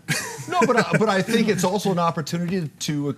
And there you see Troy. There doesn't seem to be injured, so this is an authentic change going to Keaton Smith here. It's not as if he hasn't led a team in difficult situations before, as he runs right down the middle on the read option, stumbles through, almost evades the leg tackle. And I want to remind people this about Keaton Smith. If you think going to him is a sign of giving up, think again. This man in the D1 championship, he threw a late touchdown. Played great. I don't think that's the ahead. reason they're giving up. I think they're giving up from the play selection, the running the ball. I mean, you have 7 minutes left. You're doing a minute of play here with a run. I mean, it has nothing to do with the quarterback. It's your play selection. Well, we see what they select here on first down in their own 34. Think about it, go back inside, and what a nice wrap-up by Moshe, because if he does not finish that tackle, I think Gio Hart is still running the football right now. For as much as we talked about Demarion, 73. Moshe's a killer. Yeah, I mean... And Moshe's so dominant inside, Brandon and I were talking about, it gives Demarion a lot of leeway to do things he wants to do. Yeah.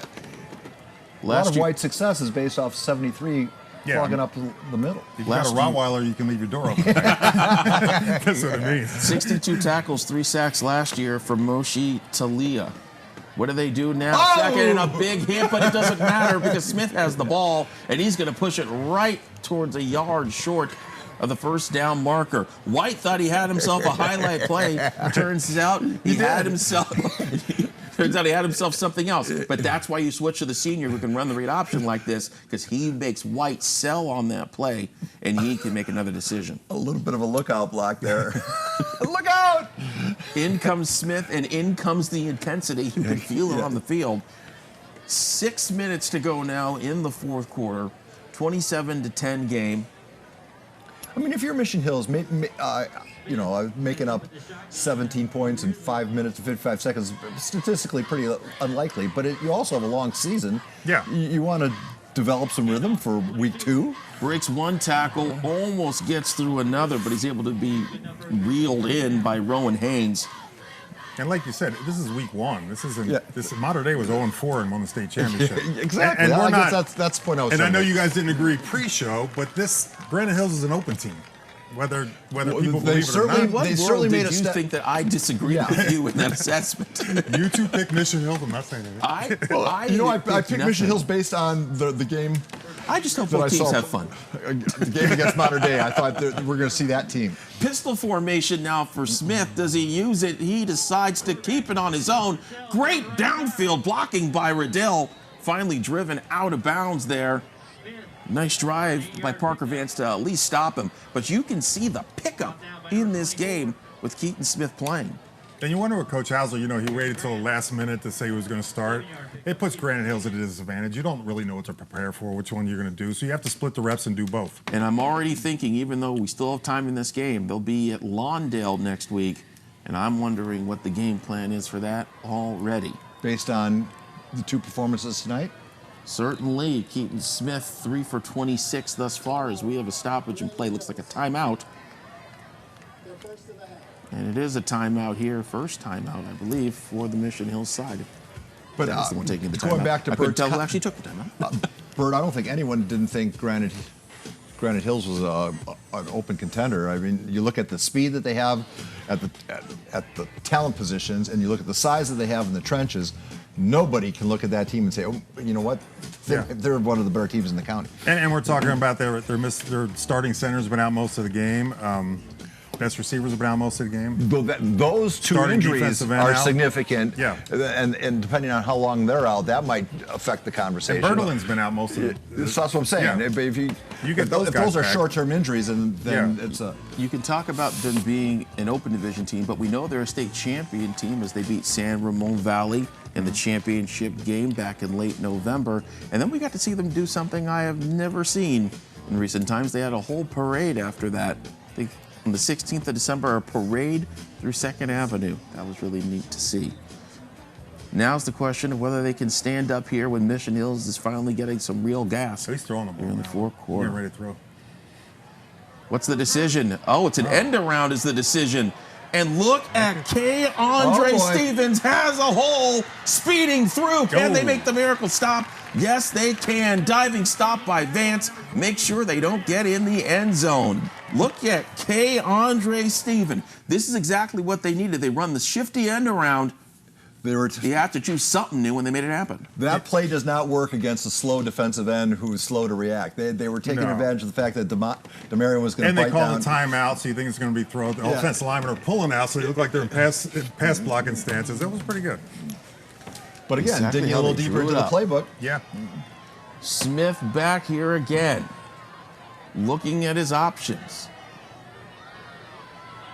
Thinking, decides to give it to the running back. Gio, big slam down by Glaze. And he keeps him out of the end zone. But now, you know, okay, so you're threatening here. I know it's not likely to happen, but why not get on the ball right away? And yeah. Just a great combined hit. Great hit by Glaze. With just a little bit of an assist there by Jonathan De Leon to help wrap him football up. short of the goal line. They're taking their time. They don't have a 6'4" guy to lean in, but they got a guy that can run in Keaton Smith. We'll see what they opt to do. Hard count, slides in, and that is a touchdown for the Grizzlies. They are back in it, 27-16, extra point upcoming. All right, so now you have to onside. This goes back to Hauser next week. I mean, they're both such different quarterbacks, but they both are really successful at what they do. It's almost like next week again, who do I start again? Well, or why do you have to, why not use both? Yeah, platoon them. It's not like the NFL where you have to have that one guy. Yeah. You're paying $60 million a year. That becomes a head case if he's not playing. And God forbid he doesn't see the corner and throws a pick. It's $60 million a year. The kick by Zane. It's a no-doubter. It's a 10-point game now. But you do have to onside kick, right? You don't necessarily have to onside sure kick you do, if you because can get off the field. But if you have to burn all your at some point, you're going to have to kick an onside kick. If you're serious about winning the game, because you could only burn, you only have 3 timeouts. It's a grand question, isn't it? The problem is you want to get a different look, and all of a sudden you score, and you don't think you're going to score, but you burn so much time, and now you're in this kind of, what do I do now? Let's talk about Zach Benitez for a second, the freshman. We talked about whether he could stand up to the challenge of being a freshman in this game. Absolutely. And it turns out it's not the first challenge he faced, because last year we actually had highlights of him as an 8th grader. And he's leading the Costa Canyon Pop Warner. That's right. In the 14 and under championship. And he went in that game. Grossmont takes buses out to La Costa Canyon? We're not going to discuss that. He played for La Costa Canyon. And it was a matchup of 2 youth coaches between Eric Weddle and Nick Barnett, who have now become high school head coaches. Isn't that freaky? I mean, that a kid could be in 8th grade and then be running the show? It speaks to what we talk about preparing these kids for this level. Yeah. And when it starts when you're 8 years old, and then also in these systems where you're taught to play. You might be getting that onside you've been talking about, Paul. They're talking about it a lot. Spread out and keep our eyes on it. We always get the older coaches to say how soft football is now, but they don't realize how much more advanced it is now and cerebral and just faster and different. That's the part they don't get. Well, everything I learned about football, I learned from playing NCAA 14 on my Xbox. Nice. So. Bert, at high school, did you ever have a five It's a short one, formation? not necessarily onside, and I don't go think we with threw the 5 times in fair a game. catch by Vance.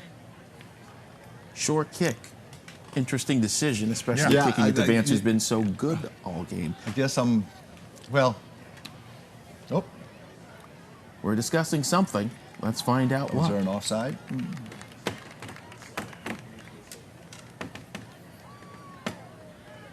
There is no foul in the play, first down.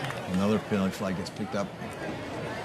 I like the judgment of ref crew that can say, we're not sure, so let's fix it. That shows great responsibility. And, I want to say this about the ref situation, too. We need to give so much appreciation to the refs who are now working 3 days a week to make things happen. And I always say the same thing. The next time you yell at a youth ref for not making the right call, please. My question is, when will you pick up a whistle and a black and white shirt and get out there so that way the person you don't like doesn't have to do that as much as he or she has to? And this was a great call by them. I mean, inside to Maxwell Turner, that'll get him too. But to expand on that, Brandon, these are people, they're not getting rich doing that. They're doing it for the love of these athletes. And they're trying to give back to their community by wearing a striped shirt. For the parents, and I'll even say for some of the coaches who get on these guys, please, without them, we can't even have the game. So be a little more appreciative of the fact that we don't have an eye in the sky. They're doing as best they can, and all the vitriol and sometimes the abuse from the stands. Not fair at all. Yeah. So. So here we are, 2nd and 7, now that we're done opining. Granite Hills is going to get back to rushing the ball the way that they like to, and that's Turner one more time. He actually breaks out of that, but they say that the forward momentum had been stopped. Those refs. Get rid of them. Nothing like a well-timed Bertrand joke to loosen life. Regardless, if this score maintains, Bert, what should both these teams take away for what their season should look like? I think Granite Hills is one of the most talented, fast, well-coached teams in the county. Mission Hills didn't get blown out by any means. They ran 2 offensive systems and did fairly well with both of them once they settled in. It's just they got in the hole early. And going back to your astute observation before the opening gun sound or opening whistle. Second time out here. It was who's going to prevail in the trenches. Yeah. And just on the eye test, Granite Hills is much bigger than Mission Hills on both sides. On both sides of the ball, they're much more physical, and oddly enough, they're as fast, if not faster, than the smaller Mission Hills linemen. So. Advantage Eagles, and that advantage turns into what looks like to be a double-digit victory. And sometimes we get caught up in, we look at the size of offensive linemen and strictly the size, the height, the weight. These guys are aggressive, and they move. Yeah. And that's a hard thing to balance off in high school is your defense. Well, I have a couple all CIF selections from this game that I'd like. Don't you mean the all 51 teams? Yeah. Excuse me. I have a couple first balloters for the all 51 team. 3rd and 4, motion to the left side, but they give it to Maxwell Turner. And look at this Mission Hills front line step up the way that you knew they could. Gang tackle everyone involved. Take a look, starting with John Class and led by a whole crew right alongside him. Is that what you've been waiting for, Bert, to see a play like that? I have, and it comes with 2 minutes left in the 4th quarter. We'll take it anytime we can. That's what I'll say about that. It looked like Jesse Robles was also a part of that crew, as well as Daniel Torres, who made that play. These are the guys who were the impact players at the beginning of the game, and they've certainly played that way. John Class has been the class of the field for their defensive attack. Mason Shane has made a couple impact tackles.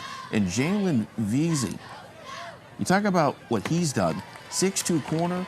He stopped Granite Hills from getting what would have at this point been the game-winning touchdown when he made that beautiful play in the end zone. And that was probably the only time they even tried to go at him. I mean, we show these guys and you don't see them. It's because nobody wants to go near them. It's not because they're not good.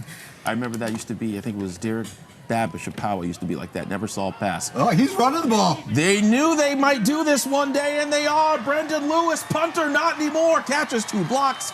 Gets well more than enough for the first down, and boy, that might have just put this one in the pocket for the defending, reigning state champs. Not might have, you say? Yeah. Let's go ahead and watch again. What do you see on the personnel? Oh, look at that beautiful switch there by 42, and they all just follow, and it's a party downfield. Great downfield blocking along the way. Rowan Haynes has had an incredible game. I must say, he's the one that was the lead blocker there. We were talking about John Class, a positive light all the way. I think we got a penalty here. Oh, we're coming back. It was his job for outside contain on that play, and he took the pass rush lane inside, allowing the fake to work as effectively as it did. Which all came back for naught. And can I just say, I wouldn't be surprised if they did it again. No, Granite Hills, you take away some of these big penalties. Yeah. And they've played a heck of a football game. Let's see if they do it again.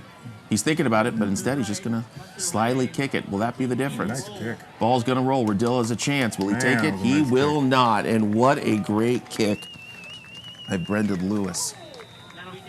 Pinned him on the 10 and took about 30 seconds off just from that kick. That was a nice kick. If anything, it's just as effective. 10-point game here. And we mentioned earlier the Granite Hills alums. We need to take a second and talk about the Mission Hills alums because there's 2 in particular we should be discussing because they're doing incredible things in the NFL right now. And that would be Fred Warner and Chris Olave, who have found ways to make impacts. And who would have thought when you're sitting here in the prep world that Fred Warner would make $100 million on a contract and that Chris Olave will be well on his way to making the same amount, if not more. And if Pretty not incredible. for Bert's bad vote, Oh, Olave would have been on we the are going to podium. talk about this pass look at instead, that. going to number 13. And what a great grab that was by That was not Tyler part of the show. Braswell. As they're going to keep this thing finally running that no huddle, 130 and counting. Still an opportunity, only down by 10. The sticks move, and so will the clock soon. 131 and counting, and look who's throwing the ball again. It's Troy Kuhn back in the game and going to Riddell. Great tackle stop there by Glaze. Won't be good enough for a first, but it'll keep things moving. 118 is the tick down. 10-point game. What can Mission Hills do? 4 wide. Will they go with the outlet pass? No, they'll throw it down the field a little high out of the outstretched hands of Braswell, the senior, on the zone coverage. The Eagles are content to play in that soft shell and look who's keep everything in front of them. And the Granite Hills defense is getting a little tired now. They get that quick 3-and-out long punt. They had a long running drive before, and now they got to come back and pass rush. They just keep everything in front of you. Just threw up. And yes, he did. 50. Thanks, Bert. You know what? If In Donovan, case someone missed it at home. It was right on cue when I said they're getting tired. you know what? If Donovan McNabb can do it, so can We might he. want. We might want to watch When you that. say they're getting tired and you get a shot like that. We might want to watch the 49-yard line. Power wash that line. Instead, throw it to the outside. Tries to get it to Braswell again. Can't get there. Advance on the coverage. What are the odds of that? Guys, there's 104 in a tight ball game. We're going to think about something Let's else go to the right now. Enhance. There's nothing like local television, guys. Yeah. Never has been, never will be. There's a flag. Looks like they're picking it up. But no, Nope. it's going to mean something. Roughing?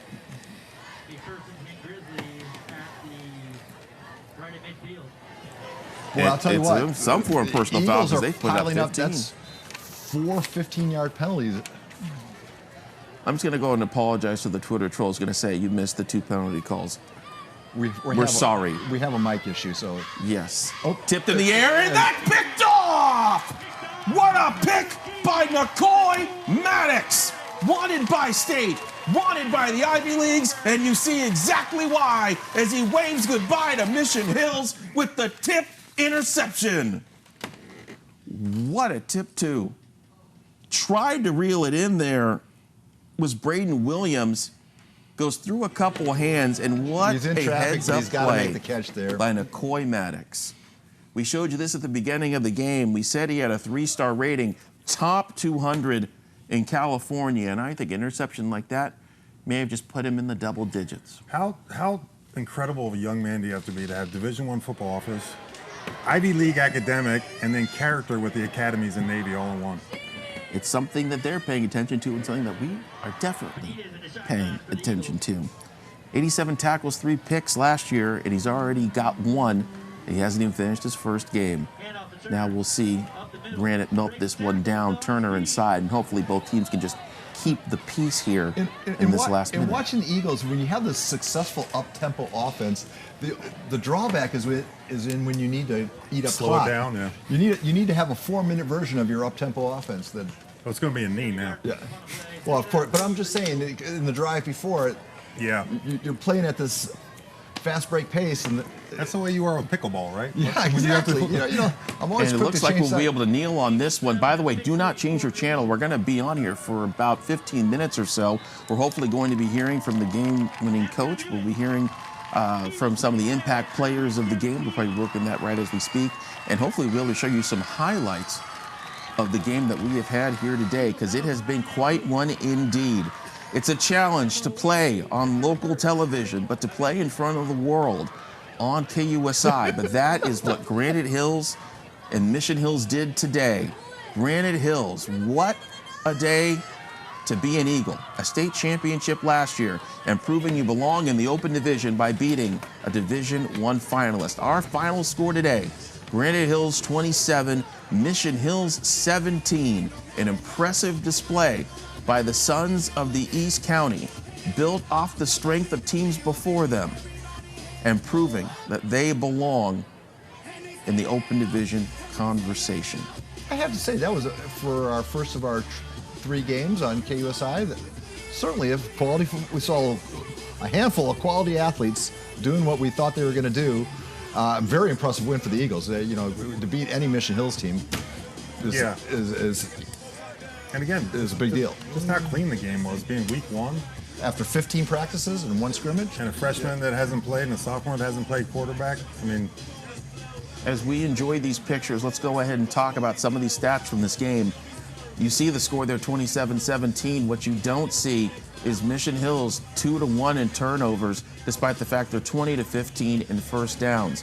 What you also don't see is that despite winning, Granite Hills had 9 penalties for a cost of 85 yards compared to Mission Hills 3.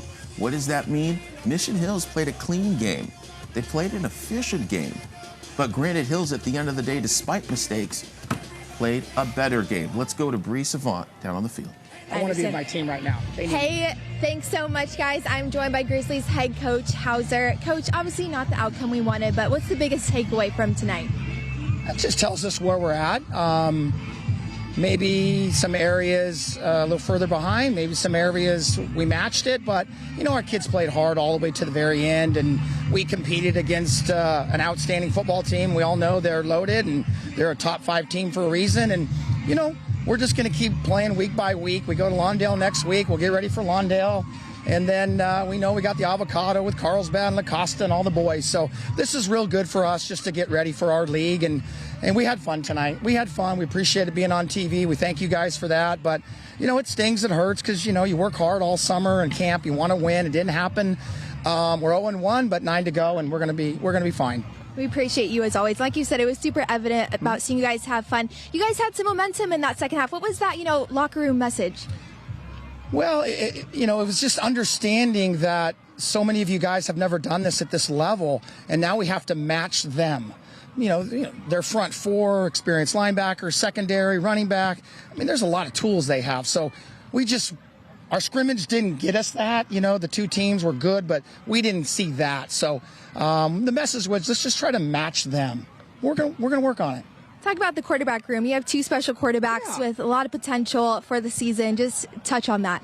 2 different skill sets. We went with Troy. I think he grew tremendously tonight. He learned a lot about this game. He did some wonderful things. Obviously, you always want to protect the football, and things do happen. I thought Keaton came in there and did a heck of a job driving us down and what his strengths are. So we matched our strengths, and, they're both wonderful young men. So super proud of both of them. Coach, I appreciate you so much as always. I'll let you get to your team. I appreciate you. Thank you. I appreciate it. Thank you. That's going to do it over here on the Grizzly side. Great hearing from Coach Hauser, such a special man who has so many years under his belt with this program. I'm going to send it over to Chase Isidoro on the Granite Hills side. Chase, go ahead and take it away. Thanks, Bree. I'm here with the victorious Eagles. First off, we're standing here with Maxwell Turner, 18 carries, 126 yards, 2 touchdowns. When you open it up on a stage like this on Saturday on live television, man, what's it like to put in a performance like that? Honestly, I just be focusing on the game because I know, I'm nervous. Hold on. I just got to play like me, don't let anything distract me. And my linemen were doing great, so I was able to read the holes, go through, and score. So honestly, it's like I got to just shrug it off and just keep playing football, keep playing me. You guys accomplished a lot last year, but taking that step up from D2 to D1, obviously there's certain expectations. What's it like to go out and beat a team like a D1 side in Mission Hills like this? Honestly, I think we've been better than them. Not trying to boost our egos and stuff, but honestly, we came out hard, and I think our team could have beat them last year too. Honestly, we just went down to D2, destroyed there, came up. We're going to destroy here because I know our team has a chance to go all the way. Awesome. Good night tonight, man. And we're standing here now with the freshman quarterback, Zach. It's your first night in front of the lights. You're standing in front of all of the fans and all your schoolmates. What's that like to get this win? Honestly, it's a blessing from God. When I first came into Granite, I didn't think I'd be on varsity, but Coach bumped me up.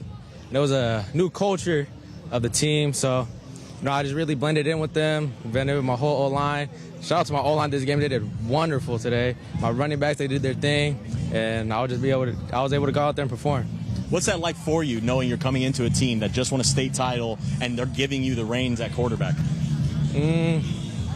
It's a blessing, really. Being able to be with a team that was previous state champions, just coming in as a freshman as well, it's crazy just thinking about it, really. How good was it to get your first touchdown? It was amazing. I was really happy. Awesome. Congratulations. Thank you. man. Thank you, sir. That's going to do it here with me. Let's send it back into the studio. Thank you very much, Chase. Thank you very much, Bree. Really nice, by the way, of Chris Hauser to spend some time with us. And it's cool to see those players as well. An incredible game, interesting on all accounts.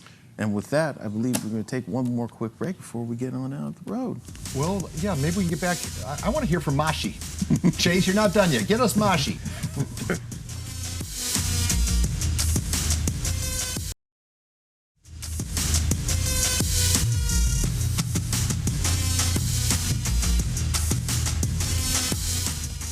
Welcome back, everybody, to the Saturday Night Special. 27-17 is your score. Granite Hills, the state champs, victorious over the North County powerhouse known as Mission Hills. Everybody leaves a winner, even though one team is officially marked as the loser. We love the game, and we want to show you more of the game, and that's why we're going to go to Nick James, who has the recap of everything we saw tonight on KOSI.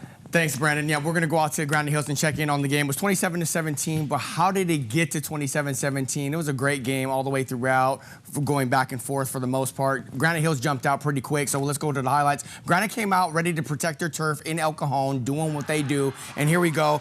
And the Fighting Kellen Cobbs they're ready to rock and roll. First quarter, direct snap to Maxwell Turner. Young man is a baller, pulls it down, goes in there after the PAT. 7-0 Granite at the crib, taking care of business early. Still in the first quarter, we saw the freshman against Lincoln, Zachary Benitez. The lights are not too bright. Down the seam, he's in there.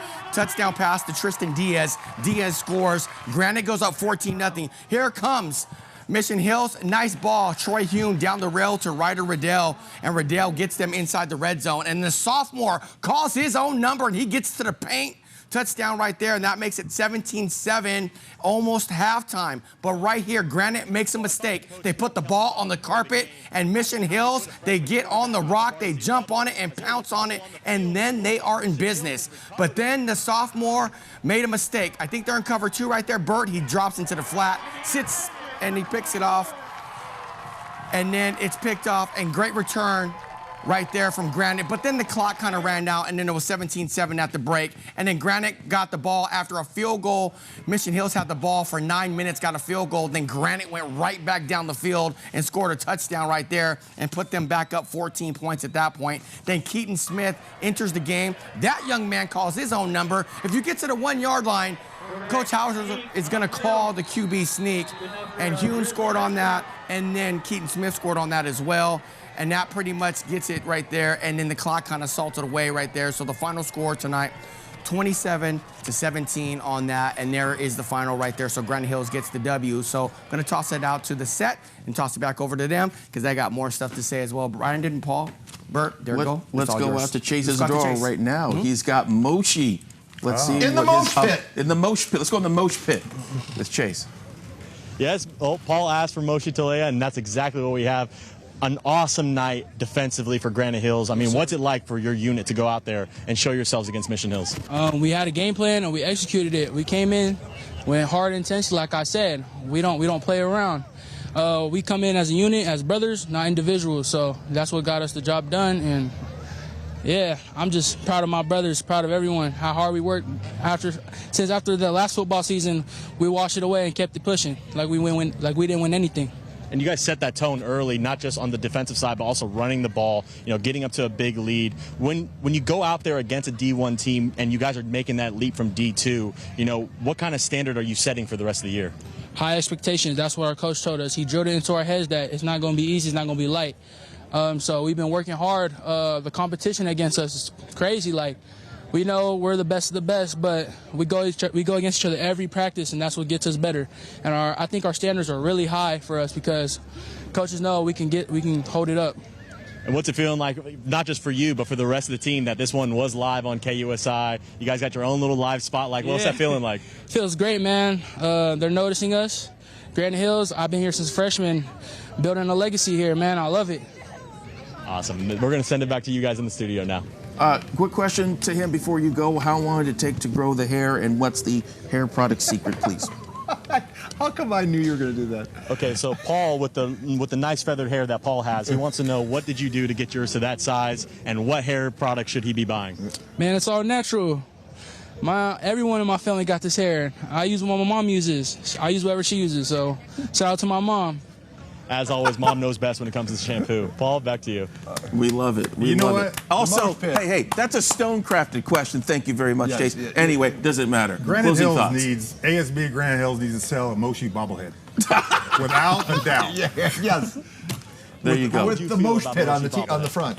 Yes, ain't that that'd true? Be nice. I'd be excited over that. Yeah, I bet he would. Well, he dominated the center of action. He would be my choice. I know I go against the grain here, but he'd be my choice for player of the game because he was the big reason why they dominated the trenches on that side of the ball. We have to get him the Shaq's pig pen next couple weeks. Too. Yeah, I would. Your MVP, would it also be him, Bert? It would be up there. I got a couple. Well, I know you're going to go offensive side of the ball, right? I would go offensive line for Granite Hills. I think of two players. Parker Vance was in on every play today. Pablo Jackson made all sorts of openings. And Maxwell Turner got it done. And Rowan Haynes also played a lot when he was not the spotlight guy. Hey, by the way, you know, the Padres are doing nothing for us in town right now. So if you're looking for something to make you happy around here, I think you found the place. We are honored and we are privileged to have been able to carry this game for you, Mission Hills against Granite Hills. It's the season 25 of the PPR. Yep. And I think we've started it First the of 3 exact games in the right books. way. Isn't that the truth? What a weekend for the high school football show that could, because we had a pretty successful debut last There's a hurricane coming.